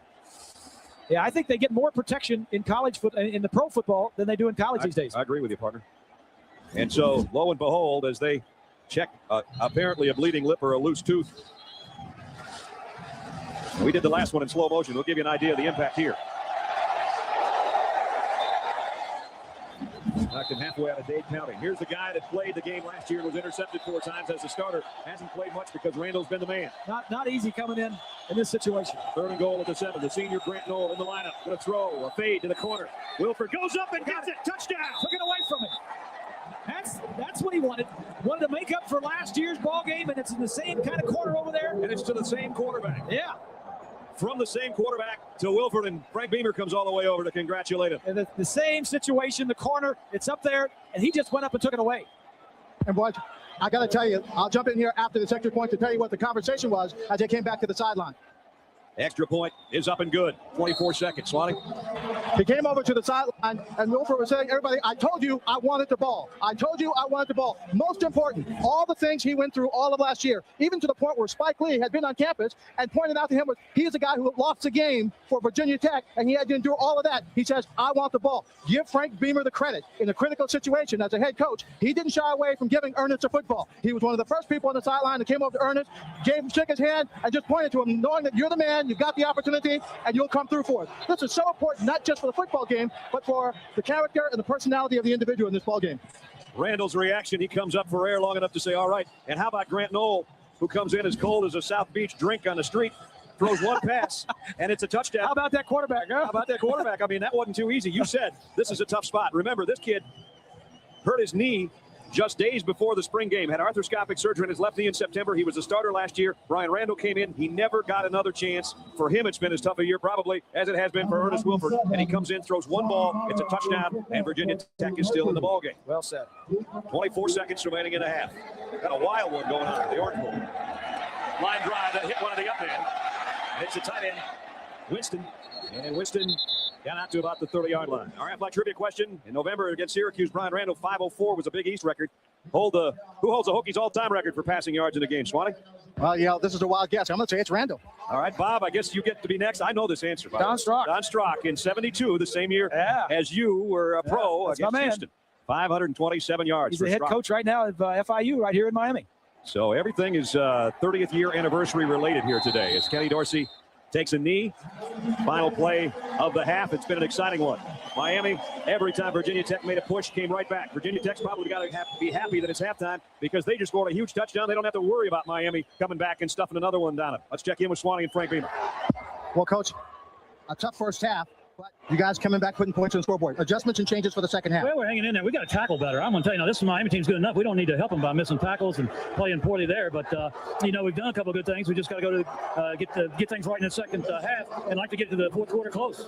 Can you force Miami's offense to kind of focus on one aspect in the ball game? Take away the run or the pass? It's hard. Magahee is really running well. They're blocking well for him. And that's why we're not being very good is taking a run away and get it to a one-dimensional game. Coach, thank you. We'll see you in the second half. Brad? Maybe the worst news for Frank Beamer is that Miami will have the ball first in the third quarter. It is their house. They've won 21 straight here. They lead 35-21. As we head to the halftime report, here's John and Terry. Fellas. Boston College game. Remember that one. Eagles threatening. Walters with the interception. Reed took it the distance. Virginia Tech, the game we did in Blacksburg. Just that close to a two-point conversion that could have sent it to overtime. This season, we saw this one as well. Florida State, Vt-Magahee, chance to win in a race, 3 wide rights. It went wide left. And then just 16 days ago, right here, Rutherford had a man open just over the fingertips of the intended receiver, and Miami had escaped another possible tie. So they won a championship a year ago in Larry Coker's rookie season. In 2001, can they add one in 2002? Welcome back, everybody. Brad Nessler and Bob Greasy, partner. They're 2 quarters away from the big trip again. Yeah, they're rolling. They've scored 5 touchdowns in their 6 possessions in the first half, but they haven't stopped Virginia Tech. They've scored 3 of the last 4, but this is one half away from a championship game, and I'm sure that's what Larry Coker reminded them. Virginia Tech has to kick off. That's the bad news for them, and you can bet that the opening possession of the third quarter for Miami could very well determine the outcome of the ball game. So many times that first 5 minutes of the third quarter is so big. Jared Payton and Andre Johnson will go back and await the Hokies kick. Waller-Up's got it, teed up, and the second half underway. Andre Johnson, so dangerous as a receiver in the first half. Now here is a return man. Broke a couple of tackles and got out to about the 24-yard line. Let's check in with Lynn. Well, Brad and Bob, as you can expect, Larry Coker's offense, he feels is running the ball and passing the ball extremely well. He just wants them to come out with the same kind of attitude. On the other side, defensively, they've got to tweak it just a bit because what they want to do is try and stop Randall in the running game. Larry says we got to tackle better, but we certainly have to stop him. He had over 70 yards in the first half. Brad? 23-0. Best start by a first-year coach in over a century. 33 straight wins hanging on this team. Dorsey, deep ball to Johnson's open. Trying to break free of D'Angelo Hall. And it's first and goal Miami just like that. 67 yards on the opening play of the third quarter. The conversation at halftime had to be by Andre Johnson. Hey, I can beat this guy. Just throw me the ball. Take a look here. Dorsey looks to his left. Now up to the right side here. You see Johnson beating D'Angelo Hall. If he would have thrown it out a little bit further, he could have kept going for the touchdown. First and goal at the 8-yard line in one play. Andre Johnson says, just throw it to me, I can beat him. And on the other side, Wilfork is the same way. Just throw it to me, I can beat him. Magahee's got 4 touchdown runs today. Magahee almost had another one. Brought down at the 2 by Michael Crawford. All the talk about the Hurricanes, about Magahee, and about Dorsey. You kind of forget about Andre Johnson. Yep. He's 6'3", 225 pounds. He's an outstanding receiver. He's got 19 career touchdowns, 20 now. He caught one in this ballgame. Remember, he was the co-MVP of the Rose Bowl last year with almost 200 yards and 2 scores. Magahee looking for number 5. Not on that carry. Michael Crawford made first contact. It'll be third down and goal. The field goal kickers have had the day off. They have. So far, there have been 8 touchdowns. Third down and exactly a yard to go. Opening drive, third quarter. If you just went out to grab a sandwich and came back, 68-yard pass from Kenny Dorsey to Andre Johnson has set Miami up for another chance and another touchdown. Third and goal. Magahee, right side, another touchdown. Number 5 for Willis Magahee on the day. number 26 rushing on the season. You don't think they have confidence in that running game? They get down in there, 3 times in a row, they just pound it in there. Remember what we said about the opening drive of the third quarter would have set the tone for the rest of the game? That might have been it. That might have been it. You sound like a coach, because that's exactly what both coaches told him. 42-21. Johnson got the big chunk. Magahee got the rest. Haji Wazuli, 74, coming into your picture. Fullback's going to get a block, and then a couple guys get their hands on him before he crosses, but it won't be denied. Magahee is 45. Pile 35 gets blocked. Touchdown. The hurricane warnings were out before the game, as they always are here, with the red flags, part of the band's tradition. The wind's still blowing, and the Hurricanes are still cruising. 3-touchdown lead again. So Hurricane offense came into the game ranked 6th in the nation in total offense and 4th in the nation in scoring, averaging 41 points a game. The Tostitos chip hats are out in full force, thinking about how those things would wear in Arizona. Were they selling those things or just handing them out? I don't know. We drove by there's a lot of them out there. Some of these vendors, and it looked like they were just handing them out. Richard Johnson took a 92-yard kick return earlier this game. This one from the 3 and only to the 22. Leon Williams made the stop. Brian Randall was the Virginia Tech offense in the first half. Talk about Suggs and Jones as 2 great tailbacks. He's the guy that did the work. Some tough running, got down close, and found Witten over the corner. Nice adjustment. Took a big shot from Vilma that took him out of the game for a play, but Grant Knowles with a touchdown pass on the ensuing play. And it was 35-21 at that point. Now it's 42-21, just a couple minutes into the third quarter. Randall's back in there, though. And it's the fullback, Eastland, out across the 25 to about the 26-yard line. Our Pacific Life game summary statistically in the first half. We didn't have time to show you this. Miami scored too quick. Well, Vatech is running more plays. They wanted to do that. They wanted to make more first downs, take time off the clock. The problem is the 2 turnovers led to 2 Miami touchdowns. Both those turnovers in their own territory. Bob said, turned to 14 points in a hurry. Second down and 6. Sun's trying to peek through the showers. Randall on the option keeper into the secondary. And a loose ball again. And Miami's got it again. Jerome McDougal got all the way back there after the hit by Sean Taylor. Speak of a turnover, and another one happens. They have stopped the running backs. They can't stop Randall, but he can't stop fumbling. If he breaks 1 tackle, he's gone. Sean Taylor just knocks it loose. Again, a fumble in their own territory for the Hokies. You can't help this Miami offense. You can't give them this great a field position. Does Miami try to go for it in one play? Nope. Draw play. Magahee broke a tackle and got almost 10. He might have.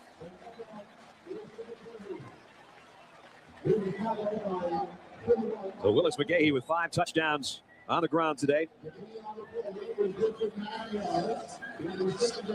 This is the 3rd time that Miami has had a 21-point lead. And each time, the Hokies have come back. Magahee ties a school record with his 5th rushing touchdown, by the way, that's been around since 1933.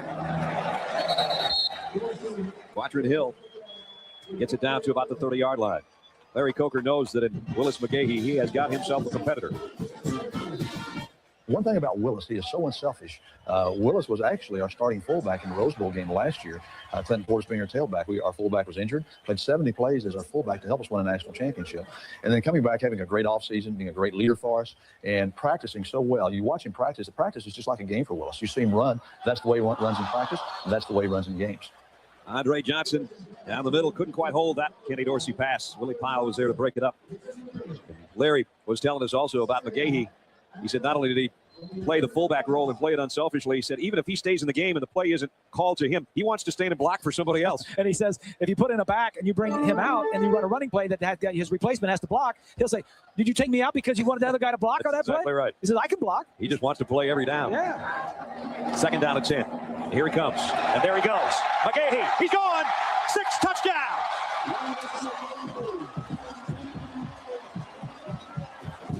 31 yards. And even half dozen touchdown runs for Magahee. Trying to make a Heisman case. Trying to get his team to the Fiesta Bowl.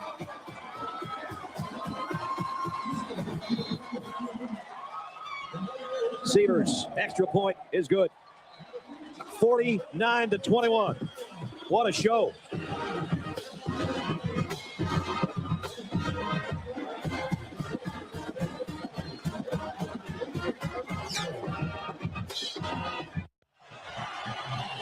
Our aerial shots courtesy of Goodyear. We'd like to remind you to take all of life journeys on the wings of Goodyear. Captain Tracy Rockhold with us, Captain.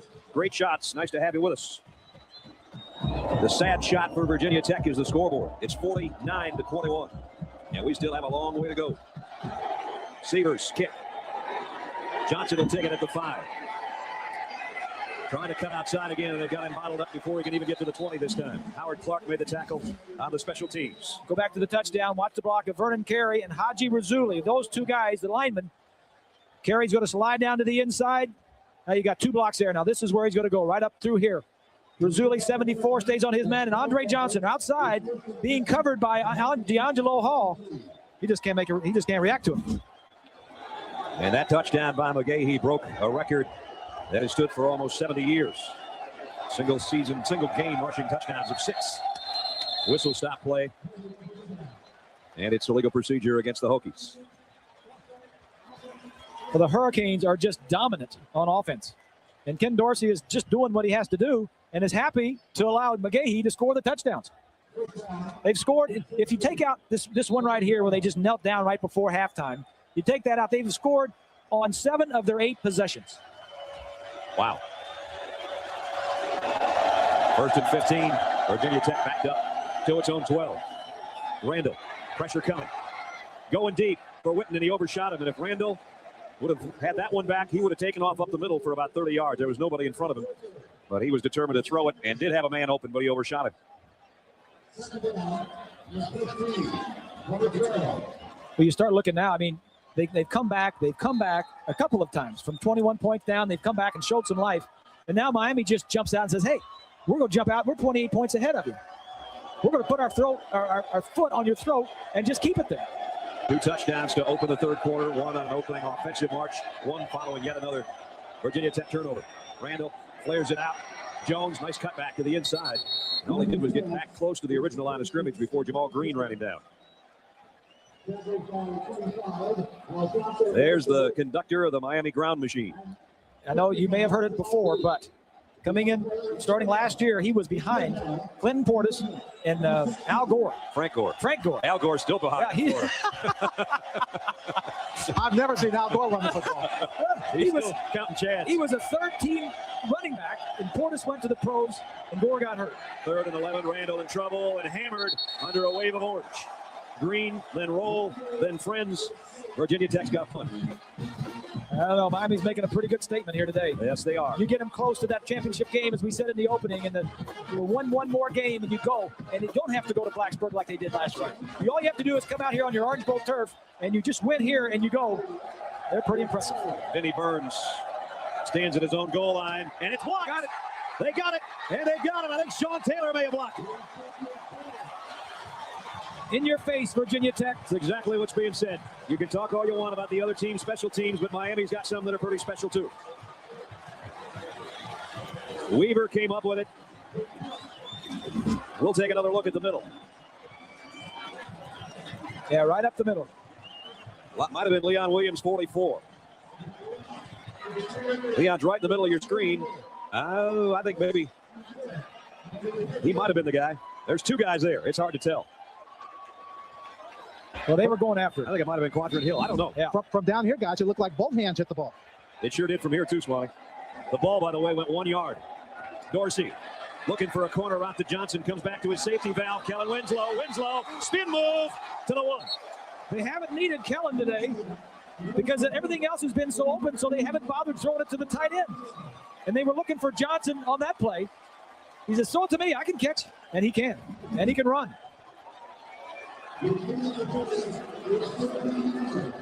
Remember, Magahee's already got 6 touchdowns. I think they're going to give Jared Payton a crack at it. Magahee trots to the sideline. 1st and goal. At the 1 yard line. Payton is a tailback in the eye. Wearing a very familiar number 34. He wants to throw back to Dorsey. And it's intercepted, and this is going to be a touchdown the other way. That's gone. Willie Pyle That's It's going to take it 99 yards for a Virginia Tech touchdown. And it should go the other way. That was an awful call. Penalty markers all over the field. 99-yard interception return by Pyle. You're leading 49-21. You don't need that one. The penalty markers were thrown at about the 45-yard line. And Frank Beamer is way out by the hash mark, letting somebody have it. Apparently, it was after the touchdown. Over. Personal foul, unnecessary roughness on Miami. Penalty will be enforced on the try. So it was against Miami, not Virginia Tech.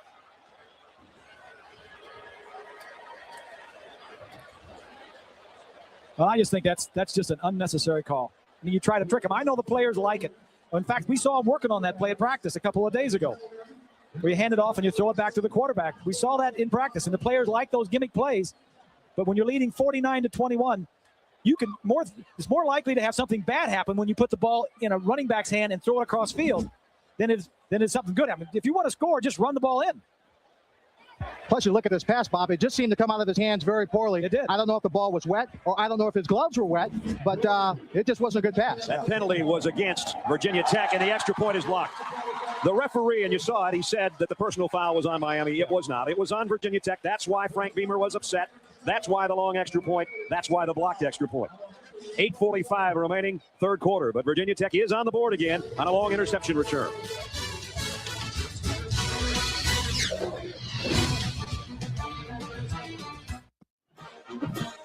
Virginia Tech and Miami presented by 1-800-CALL-ATT. Third quarter, it's 49-27. Miami in front. Virginia Tech just got a touchdown on an interception return, but the extra point was blocked after the personal foul against the Hokies made it a long extra point. 8:45 remaining in the third quarter. And a kick will go to Jarrett Payton at the goal line. And Payton, who just threw that pass, the would-be pass back to Dorsey, gets it out to the 25-yard line. ABC Sports presentation of college football brought to you by the people of all states. You're in good hands with Allstate. Chrysler, drive equals love. And the United States Marines, the change is forever. With Bob Greasy and Lynn Swan, Brad Nessler with you from the Orange Bowl in Miami. Packed house on a rainy day. But the Hurricanes are thinking about the Buckeyes. At least their fans are, but we still got a quarter and a half to go. And Dorsey on the give to Magahee. And Magahee finds another opening, and he gets out for about 8 more yards on another record-breaking day.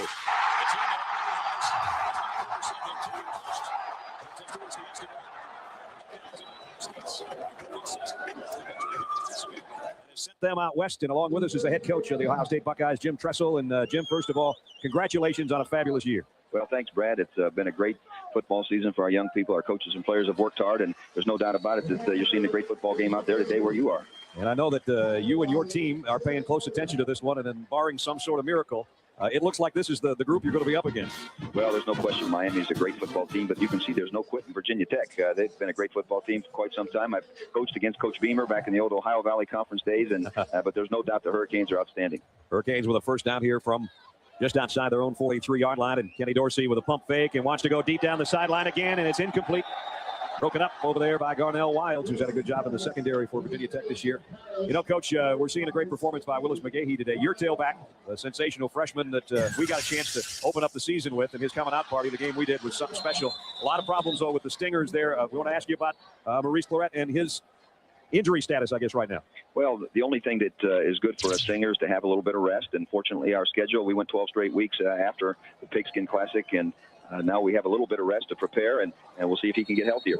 Jim, sometimes that rest could work in the other direction. Obviously, you're going to have 2 more weeks off than Miami is. What do you do to prepare for that and get the guys back in game shape? Well, we're working hard right now conditioning. We head into final exams this coming week, and then we'll get right at our game planning. And watching Vt-Magahee here today and Kenny Dorsey here today, Jim, obviously Maurice was early in the season kind of in the Heisman talk and all of that. How impressed have you been by Dorsey and Magahee? Well, they're great football players. There's no question about it. Dorsey has won just about every football game he's played, and there's a good-looking pro there. And he's a heck of a football player, and Magahee is extraordinary. He's been battled through some adversity, and he's all that they say he is. You know, Craig Krenzel probably doesn't get enough credit for what he did for you this year. You got to have a smart quarterback. He's been everything you asked of him. Well, Craig Krenzel's an outstanding player. He studies the game. He's a great leader, and just watching him here in our practices this week, he just keeps getting better. Cap shot, a punt. Finally, Virginia Tech forces a punt. D'Angelo Hall will take it at the 11. Looking for a block. Got one big one, and now he's got the sideline. D'Angelo Hall got a block. Capshaw's out of the play. Jarrett Payton to beat, and Hall is tripped up. Jarrett Payton saved a touchdown. Tell you what, these special teams and these kick returns are outstanding. Valtech has been known for these for a long time. It might have been Maurice Sykes, not Payton, on that tackle, but he saved a touchdown, that's for sure. The wall is set up to our left. He's looking for friendly white shirts. There's a block there, another block there. He's taken 2 already to the house this year and almost took this one. And that was Sykes, 36, that just tripped him up, a 71-yard punt return. I'll tell you, there's no quit in Virginia Tech. And Jim just said that a minute ago, and right now they're thinking touchdown here in the red zone. So 1st and 10 for Virginia Tech. Coach, special teams are so special. Frank does a great job of it, and I know you guys stress it as well. We really do. Frank Beamer's been one of the leaders in our profession to show people how important the special teams are, and I think he's trained a lot of us up in that area, and I know our staff works extremely hard on the special teams, and they can make a great difference. Jim, how well do you know Larry Coker? No, Larry very well. He, of course, had coached here at Ohio State, and he's just an outstanding guy. Had a chance to see him some in the offseason last year and just admire what he's done. He's got a classy team, and he's got a physical team with great balance. Here's the first down at the 18-yard line. Virginia Tech trying to capitalize on the punt return. Randall out in the flat, looking for the handle. It's Humes, and he almost caught that one up. Just not real sharp between the quarterback and the receiver.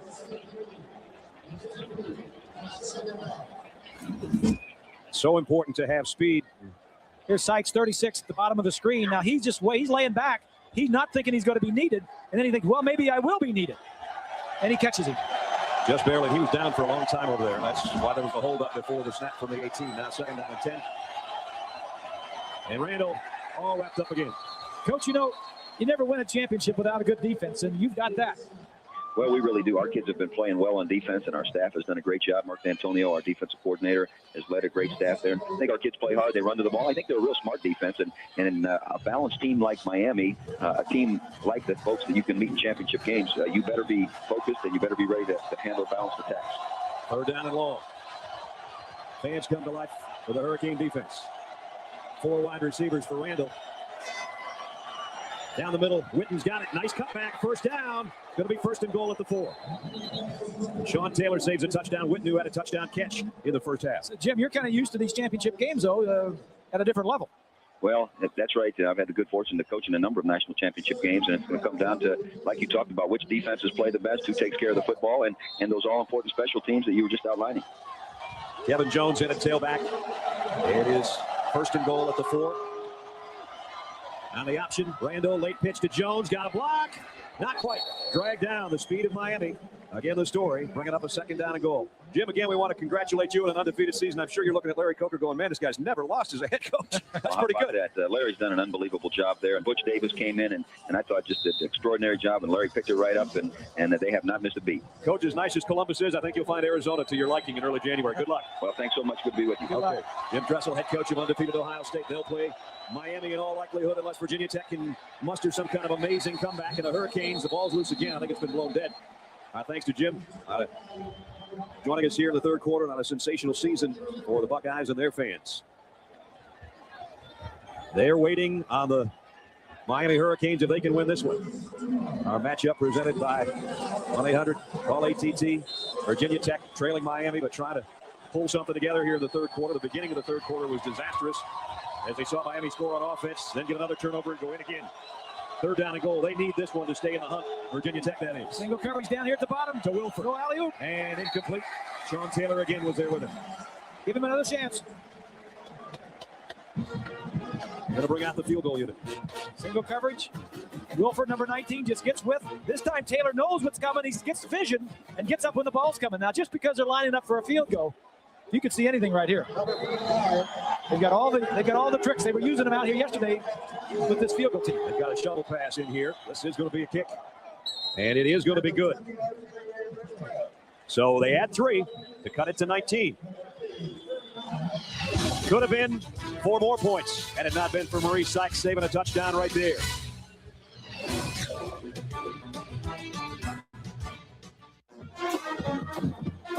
Virginia Tech closes to within 19 with a field goal. On senior day at the Orange Bowl, 20 numbers up there. 17 scholarship players and 3 walk-ons playing on their final home game. And they lead 49-30. Partner, we got 79 points going. We got another quarter. I know. That's something. Peyton from the 6. Garrett waits for his blockers and got across the 30. Out to about the 33, almost the 34-yard line. Chrysler passing playbook, Bob. Yeah, how often do we talk about the quarterback and his eye vision, where he looks things off? Now take a look at this. The receiver's going to run a straight downfield, but the defensive back right there, number 4, came up, thought he was going to run something short and tried to jam him short at the line of scrimmage. Why did he come up? Well, look at the quarterback. His vision is to his left the whole way, and now he pumps over that way. The defensive back saw him. Of course, Dorsey, the quarterback, knew this and intentionally looked that way and pumped that way. The impact that a quarterback can have with his eyes and his arms to deceive the defensive secondary.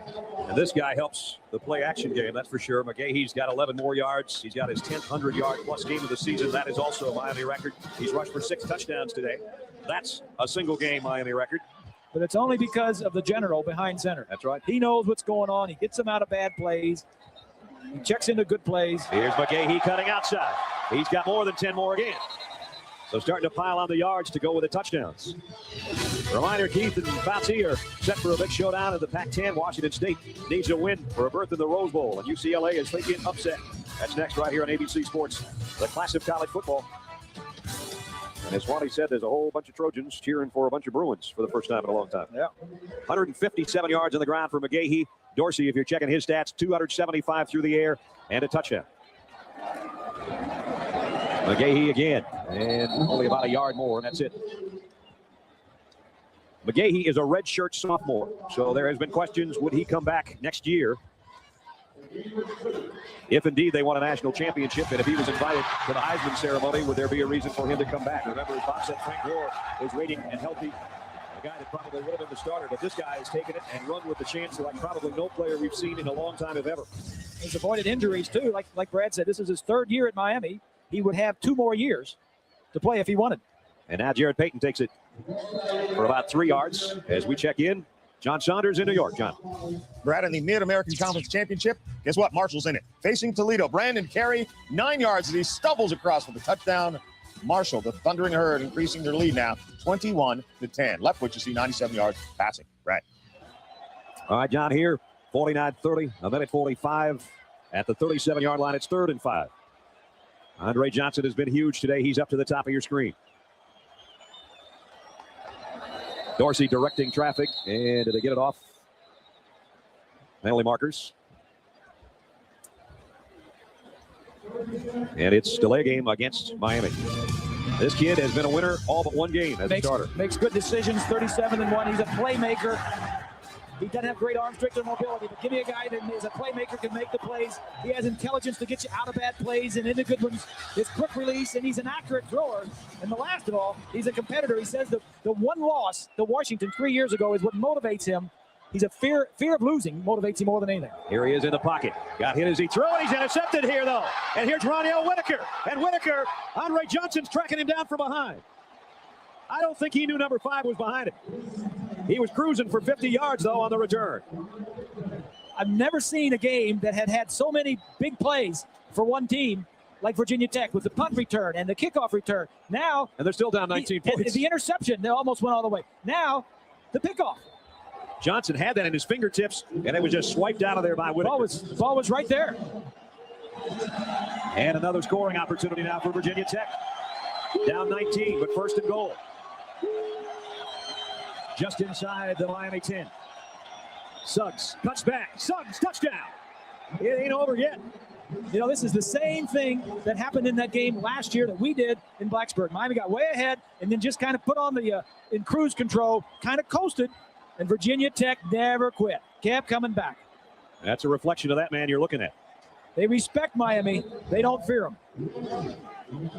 Rushing touchdown number 2 for Suggs. Extra point is good. It's now a 12-point game. So Virginia Tech hanging with the number 1 team in the country.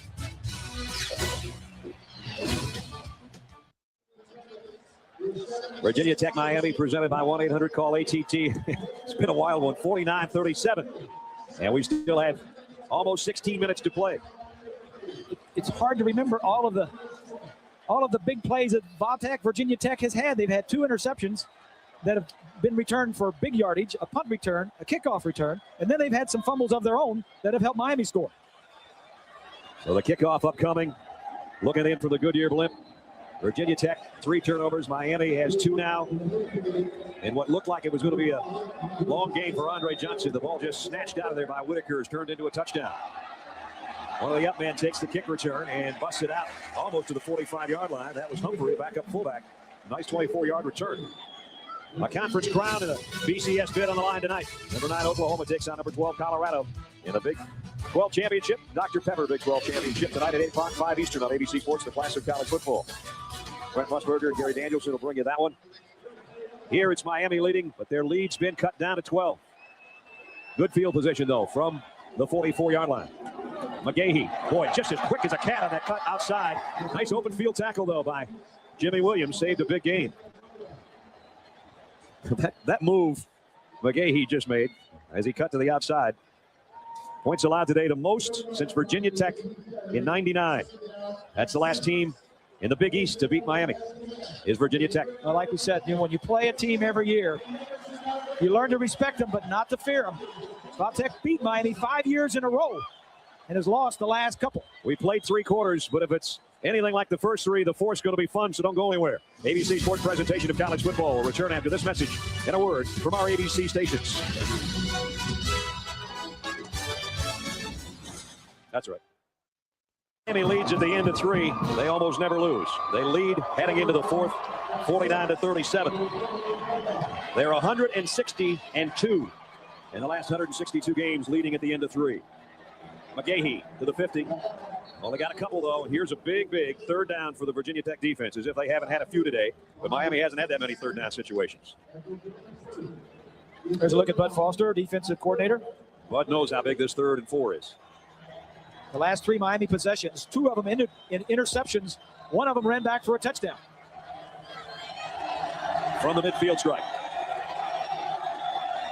They'll keep it on the ground. Magahee. And he got it, I think. Close. Jonathan Lewis made the tackle, but I believe he got it. And the referee says first down. Remember, the game was 49-21 with 8:45 left in the 3rd quarter.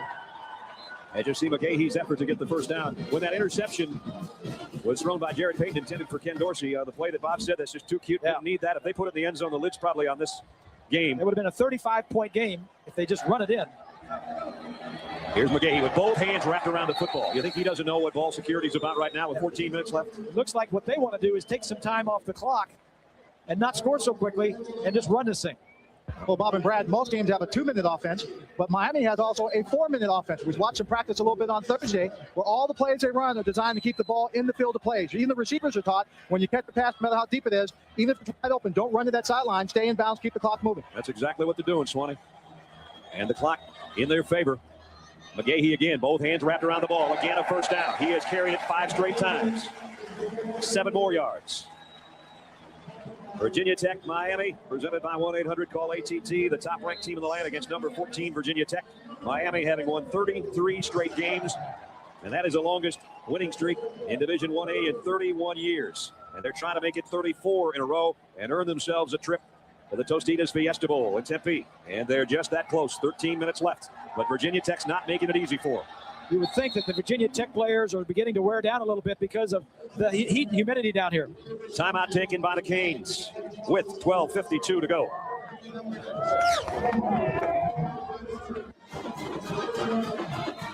The Orange Bowl has been a soggy place to play today. You wouldn't know it by the scoreboard. 49-37. Miami with a first down at the Virginia Tech 30-yard line. You got single coverage up the top. They're going to keep running. They're going to keep running. Magahee again. Couple more. Let's check in. John Saunders, Times Square Stadium. John. Things going well for Marshall in the MAC. Charles Times with a hit on Brian Jones. He coughs up the football. Durant Smith picks it up and goes 36 yards for the touchdown as Marshall's defense adds to the lead. They now lead over Toledo 28-10, just about halftime. Brad. And as John said, surprise, Marshall in the MAC championship game. That's an automatic, pretty much. Second down and 8. Magahee. They just keep running the horse until he spits the bridle. Yeah, and they're running against 9 guys up there, too. Virginia Tech knows that Miami's just trying to slow this game down. Vt-Magahee, the guy that made the tackle. You see Romberg and company. We got a ton of guys there.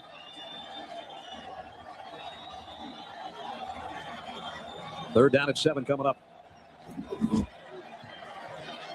Romberg looked like his ankle was bothering him coming back to the huddle. Nobody in the center of the field. You got single coverage. Dorsey, near side of Johnson. First down on the sideline in front of D'Angelo Hall. Johnson has been on Hall all day, and he's had his way with him. Dorsey just doing what he has to do. D'Angelo Hall has had a back problem, in all fairness. In fact, he's had a stress fracture in his back. Yeah. Kenny Dorsey, Bob was mentioning earlier, Rob Chudzinski said when I went to recruit him, he was coming from a high school basketball game. I saw this tall, skinny kid carrying a bag of fast food. And I said, that can't be the guy that's supposed to be the quarterback of the future. I saw him yesterday. He's still a tall, skinny kid. He had a bag of fast food in one hand and a big Coke in the other. He hasn't changed much. And we kid Kenny about his slender build. He eats everything he can and nothing seems to happen. But whether he's slight of weight or not, he's not slight of brains, and he knows how to play quarterback, and he's only lost 1 time as a starter his whole career. Winningest quarterback in Miami history. And a very polite young man, because the coach said he offered him part of what he was eating, but the coach felt embarrassed. He was so skinny, he didn't want to take his food. Exactly right. Second down at 7 at the 10. Magahee tripped up. Nice play. Billy Hardy came from the secondary, made the hit. That's going to bring up third down and about 6. The conclusion of today's game will select a Chevrolet player of the game from each team. Chevrolet will make a $1,000 contribution to each university's general scholarship fund. It is third down and 7. Bud Foster knows his team needs a stop. Maybe they could force a field goal. Maybe they could force one and block one. Who knows? There's a lot of guys up here. Dorsey to Winslow. Touchdown. Kellen says, I've been around. That was a great drive for Miami. They reversed the system, the thinking of Virginia Tech. They wanted to take some time off the clock. They did, and they also got the score. It's a great point. Chewed up the time that Virginia Tech would love to have back, and then put an arrow right in their chest on that pass from Dorsey to Winslow. Seaver's extra point is good. 55-37. Dorsey's second touchdown pass of the day. A rocket to his all-star tight end.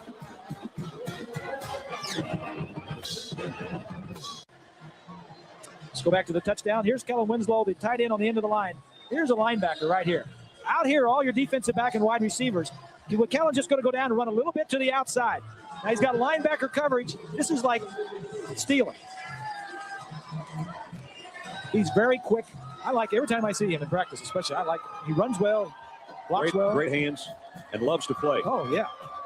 And what was the coach telling us yesterday about? I said it earlier. Followed Shockey around like a puppy dog last year, and Shockey taught him how to play tight end. Flag down on the kick. You know, on that last drive that went 56 yards, it was like watching a boxing match. 9 times Magahee was the body shot. They had 2 third down situations, 1 to Johnson, 1 to Winslow. Those were the 2 to the head for the touchdown. Yeah. Well, that, you know, Miami can do it either way. They can be explosive and throw the ball and score quickly, and they just showed you, hey, we need to change the tempo of this game because they've scored a lot of points, and let's take some time in scoring. And they did it on that drive. And now we're just under 10 minutes, and that means 10 minutes from Tempe for Miami. There's Bernie Kosar talking to Kenny Dorsey, 2 guys that have been compared in stature. And, Kenny Dorsey says, hey, everybody knows I'm a geek. I go and I watch film at 6 in the morning. I go home. Romberg's got dinner made for me. And he said, and then usually my cat and his dog are fighting over what we made. His cat, Stifler, and Romberg's got I think it's a pit bull named Kane. And Kenny Dorsey says, football and going to school and then eating junk food's about all I do. Yeah, he's an enjoyable kid. Yeah, he really is. He's been fun to be around, and we told him before the game that we won't see him if he makes the Fiesta Bowl, but we certainly have enjoyed watching him over his career here. 300-yard day, 2 touchdowns. Here's a kick. Johnson trying to track it down and can't get there. Virginia Tech will work from the 20. ABC Sports presentation of college football brought to you by AT&T. AT&T Wireless brings you M-Life, your mobile life made better. Chevy Trucks, the most dependable, longest-lasting trucks on the road. Discover Card, it pays to discover. And Taco Bell, think outside the bun. South Florida, sunshine briefly before the game. Light showers most of the rest of the day, and it hasn't dampened anything the Hurricane fans have come to see. They are 10 minutes away from seeing their team go to the championship game again. Randall off a play action. Eastlick, they've been wide open with that throw out to the fullback out in the flat all day long. Let's check in with Lynn. Well, Bob, I've got Kellen Winslow Sr. over here, and let me ask you one question. I want two answers. Sure. As a father watching your son, how do you feel? My heart rate is up so high right now. I'm going to have to charge the offensive coordinator Jasinski for my heart medication because my blood pressure is way up right now. Now, as an all-pro player, as a Hall of Famer, how do you evaluate your son? You got to take care of business, put them away, and to Kellen, you got to get your head around a little bit faster on those passes. You can't wait until the ball gets in your hands. You got to get your head around a little bit faster. Now, you came down the sideline, and your son saw you down here, and what information were you exchanging? Just trying to tell him to get his head around a little bit quicker on those passes. Don't wait so long to come out of the break. Dan Foss was all over me my whole career. Come out of the break, get your head around. That's when the quarterback can make eye contact with you, as you know, and you will get the ball. If you don't look bad, the quarterback's going to go to somebody else. Well, I'll tell you what, you're doing a great job as a father and a coach. Keep it up. Appreciate it very much. Okay. My dad used to head out of some other part of my anatomy. That's what he used to do. The 43-yard line. Quarterback draw. Randall. And he might have gotten the first down. He tiptoed over there right at the marker. I think he got it. The Winslow family history. And the kid has put up some pretty good numbers as a sophomore, more than Callendale, Missouri. But, of course, a long ways to go to be like number 80 was. And Coach Shula mentioned earlier when he joined us in the second quarter, the great overtime game between the Chargers and the Dolphins, considered one of the best of all time. And, they had to carry the old man off right here on this field. But that's the big advantage that a son of a player, an NFL player, or the son of a coach has. When he tells you something, you know that it's right. Here's Suggs on the option pitch. Nice play by Sean Taylor. When Kellen Sr. tells Kellen Jr. something and how it's done, or you ask Sr. a question and he gives you the answer, you don't have to wonder whether that's right or not. You know that it's been tested and you know that it's right. So last week you told Brian, don't come back 1 week too early. You'd better to come back 1 week too late. He said, well, that's a big game. Now he's starting this week. He is. Against the Jets tomorrow. He never had much movement anyway. Oh, boy. That's a slam. He took after his dad. It never had much movement. Only when he's trying to jump over his dog coming down the steps. Second down and 12 coming up. I think the referee is just telling both coaches right now that we are going to go with 6 officials. Greg Steed, the back judge, is suffering from cramps, and so we're going to try to go ahead. Bob mentioned the humidity, and even though it has been raining and the wind has picked up a little bit, this is not your normal December game as an official. It's not even normal for some of the players out there. Virginia Tech was sort of hoping for snow flurries today down here. They didn't get it. Randall. Oh, he's smothered by McDougal. Jerome McDougal, the senior 275-pounder, and he got there in a hurry. Well, he just comes inside right here. He comes inside of Martin, the true freshman. Number 52 is a true freshman. He was in high school last year at this time, blocking McDougal. McDougal is one of the top defensive ends in the country. Now a bad spot to be in. 3rd down and 20.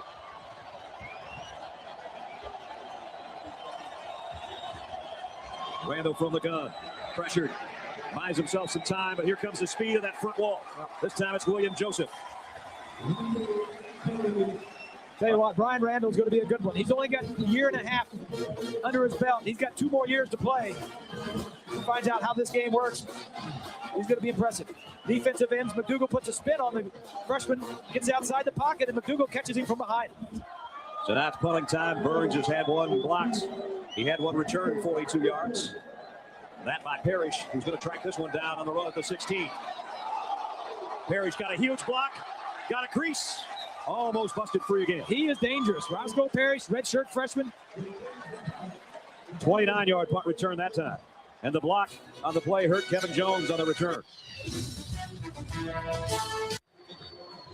For all intents and purposes, Kevin Jones is basically a starting tailback. He's playing the gunner on the punt coverage. How about that hit by Taylor? Wow. I tell you what, when Suggs graduates this year and leaves, Jones will not be on the gunner on the punt team next year. Kevin's trying to make sure his jaw still works the same way it did this morning.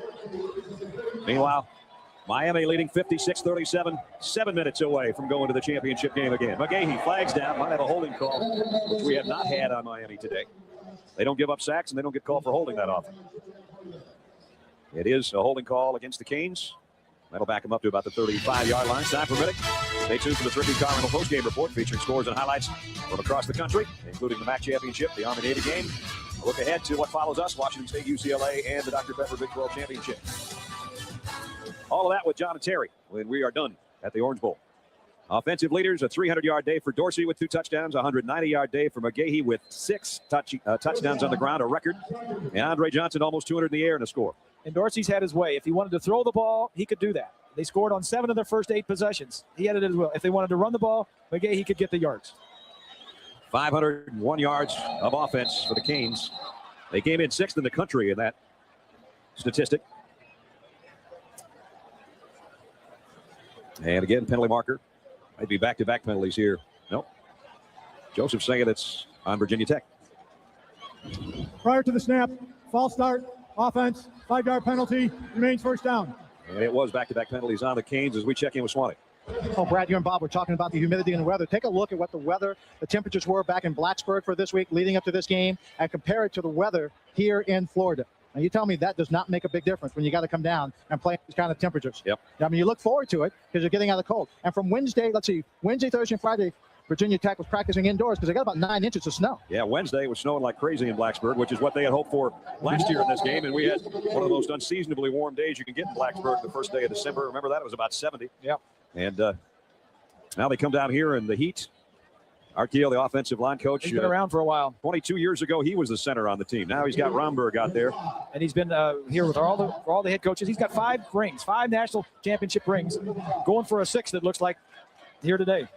Second down at 20. Magahee. Arts offensive line is going to give Magahee another 200-yard day or so, it appears, providing the pictures. The Goodyear Blimp Stars and Stripes from high above. Each year, the Goodyear Blimps visit over 100 communities and take part in dozens of telecasts of major sporting events. And we always love having them along because we get not only great shots of the Orange Bowl itself in the city of Miami, but some of those replays that you can't replace. When you get that view, you can pretty much see the play develop. Third down. Grand old building, isn't it? Sure is. Magahee again.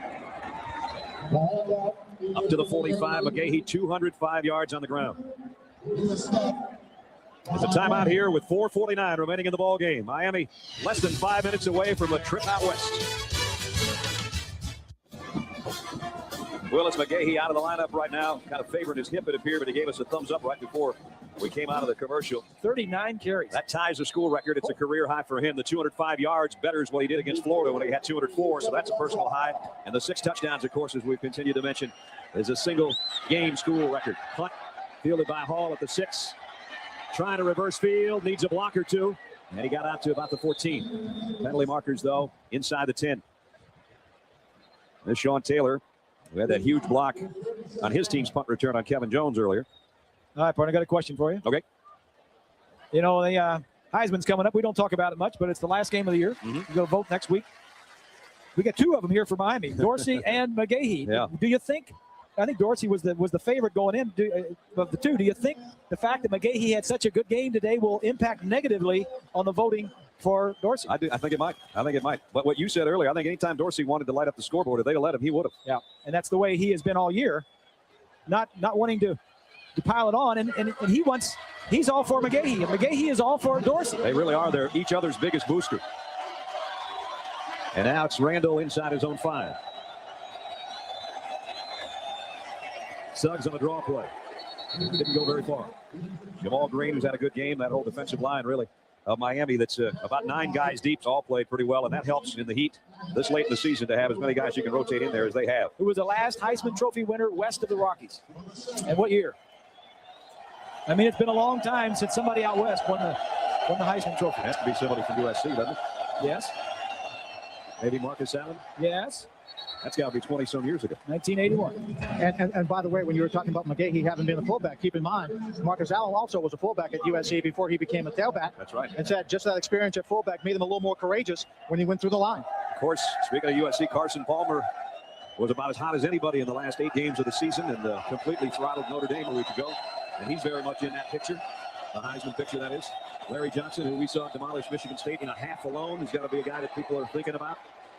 John's talked about Byron Leftwich today for Marshall, who's had a sensational career. How about the injury marred this year? Exactly. How about the year Brad Banks did at Iowa? Yeah, you know, out of sight, out of mind. He hadn't played since, the 16th of November. There was nobody in the country hotter than Brad was for Kurt Ferentz' team in mid-November. So all those guys that were mentioned are probably going to be among the 5 that are invited. Certainly, you would think this guy is going to be one of them. And while there's been a lot of talk about the fact that it is supposed to be for the most outstanding college football player in the country on a per-game year, there's no doubt that in the people at votes' minds, they're thinking 38-1 ain't bad starting quarterback. You can't look beyond what a guy's done for his whole career. Ron Dane at Wisconsin had an average year for him his senior year. Randall in trouble. Down he goes. Joseph. Ball's loose again. They blew it dead. And Joseph and Green and Walters, McDougal and Wilfork and all those guys just keep coming in. They know number 3's got to try to get back there and do something with it. And so it's getting harder and harder on Brian Randall right now. And boys, before we leave this game, I want to just drop this little bit of information in there. You know, there are 13 players on this team have graduated already, and another 3 will graduate by May of next year. Matt Walters and Jim Wilson will graduate with double majors and a bachelor's degree and a master's. Miami's got 2 academic All-Americans on defense, Matt Walters and Jonathan Vilma. So they play a lot of good football, but the graduation rate, 71.2%, well ahead of the national rate at 59%. And that's, you know, they bring up a point that really talks about the whole program, and I think Don Shula touched on it earlier in that they reflect Larry Coker, who has won with class. He was a longtime assistant coach that got this job, and he has said, I'm not the only guy that could have come in here and maybe won a national championship and gone undefeated. But they are a great reflection of Larry, and maybe this Miami group, if I can say, compared to 20 years ago, these kids are a lot of fun to be around. I'm not saying the other guys weren't, but they were a little more players involved in that group. Having said that, you have to mention Butch Davis as a name. Absolutely. Because he was a guy that was brought in the mid-90s to turn this around. This is not your Miami Hurricanes team of the 80s. There was a different way of doing things around here. Paul Pasqualoni last week at Syracuse made a comment about there was a late play in the ballgame about a pass on a punt. He spoke very favorably of the guys on the other side. They do it the right way. And I thought right there that was big of a Paul to say that. Here's a handoff to Suggs. Suggs got an opening. And the senior captain goes inside the 20, down to the 19-yard line. Our Pacific Life game summary in this one with 2:27 remaining. 49-21. It looked like it was over until Willie Pyle picked off this pass and almost took it the distance. Sykes saved it. They got back in the hunt, but then it was Dorsey to Winslow. That's kind of the one that probably is going to ice this whole thing. And Miami now with 2 minutes and 15 seconds remaining on their way to their 12th straight victory. Across the middle, Wilford. And Wilford broke a tackle inside the 10, trying to drag tacklers with him to the goal line, and he got 16 yards. And it's 1st and goal as we check in with John in New York. Brad, when you're done in Miami, Washington State, UCLA, you see Jason Gesser and look at that right ankle taped up. Not sure if he's going to start. Remember, Washington State wins and they go to the Rose Bowl, and California and Washington will not miss a minute of play. That's good to hear. And Keith and Dan Fats are waiting to bring you that one following our game. Oh, no, I'm going to tell you. It's going to be a good one. Draw play. Suggs is in. Touchdown, Virginia Tech. You know, what Virginia Tech did in the last 2 minutes just shows the character and the drive of Frank Beamer. Yep. What a good coach he is, how he has built this program. He has done it the right way. A couple of years ago, this team was in the national championship in New Orleans against Florida State. Yeah, with Mike Vick running the show and almost pulled an upset in that one. And he's continued to do things the right way. They've got good athletes. They've scored 43 points against Miami. Now they're going for 2 here. We will go over the 100-point mark if this 2-point conversion is successful. And now whistles Hall play. And it's going to be a timeout taken by Miami. Tomorrow, we just heard from John Saunders. John and Terry will be at Times Square Stadium. They'll reveal who's in and who's out of the Bowl Championship Series. Don't miss the Tostitos BCS Selection Show tomorrow, live at 3:30 Eastern, 12:30 Pacific on ABC.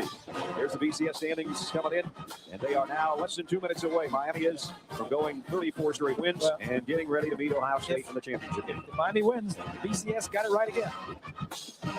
The last, 7 of the last 8 national champions have been undefeated. And will be this year if Ohio State meets Miami. And that's just moments away, obviously.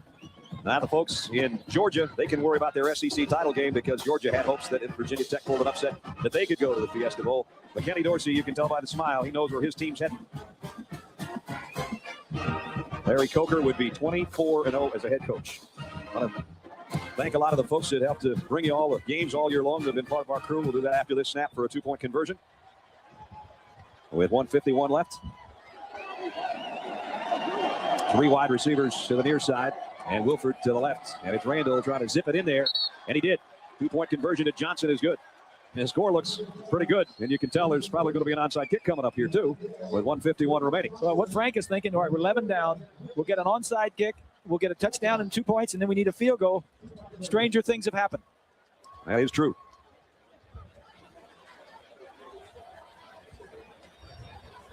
I want to let the folks in Washington and California know that you will see the kickoff of your game. The rest of the country will stay with us at the Orange Bowl for the finish of this one that has a little less than 2 minutes remaining. Our technical managers, Joe Caracone. Our production managers, Mike Heskett. Our graphic coordinator is Kay Schumacher. Our computer operators, Andre Dawson. Anthony Holman's our computer statistician. Our assistants to the producer, Ross Malloy. And touchdown, Tommy Hall. Associate director, Steve Bennett. Our associate producers, Eric Bozeman. Technical directors, Randy Hargrove. The best stat man in the country is PTR, Pat McGrath. And the best spotter in the country is Clint Deans. Our game's directed by Steve Vine. Producer of today's game is Bruce Clark. Coordinating producer is Bob Goodrich. The senior producer of ABC Sports is Bob Toms. And the executive producer of ABC Sports is Howard Katz. 1:51 away from another title game trip for the Hurricanes of Miami. If you would have told Frank Beamer, I'll give you 45 points, you take it whether you win or lose, I think he would have taken 45 in a minute. Most points scored against Miami in, 3 years? I know it's the past 2 years. There haven't been that many. And now here comes the onside kick. Trying to pooch it into Neverland. Parrish trying to run up on him. He takes it on one hop. Took a perfect hop to Roscoe Parrish. Today's Chevrolet players of the game. Brian Randall did all he could with both his arm and his legs for the Hokies of Virginia Tech. And Vt-Magahee, another record-setting day. 6 touchdowns on the ground. 205 yards rushing is a career high. 39 carries tied the school record. In recognition of their efforts, Chevrolet will make a $1,000 contribution to each university's general scholarship fund. Been a wild day here at the Orange Bowl. It has been very similar to last year's game in Blacksburg when Miami was trying to get into the national championship game last year. They went ahead, they kind of slacked off a little bit, then they had to hold on at the end. Not quite as close this year. And the clock winding for Tempe. Virginia Tech will fall to 9-4. And they are bowl bound, but they don't quite know where yet. Miami knows where they're heading. Another guy that'll be involved in the future of this football program, Marcus Vick. But he's got some. He's looking around the Orange Bowl. Yeah, he says, I'll see this again. Here's Jared Payton off tackle. Jared Payton into the open field. And he dropped the ball. And he may have covered it. That took a hop. It kind of tells you how sometimes it can be close to going one way and it bounces in the way of the champions. And you know all of his teammates was pulling for Jared to get in the end zone. Hall had an angle on him and then knocks it loose. They move the sticks all the way down to the 31. I think that's a career long run. It is for Jarrett. 41 yards he goes.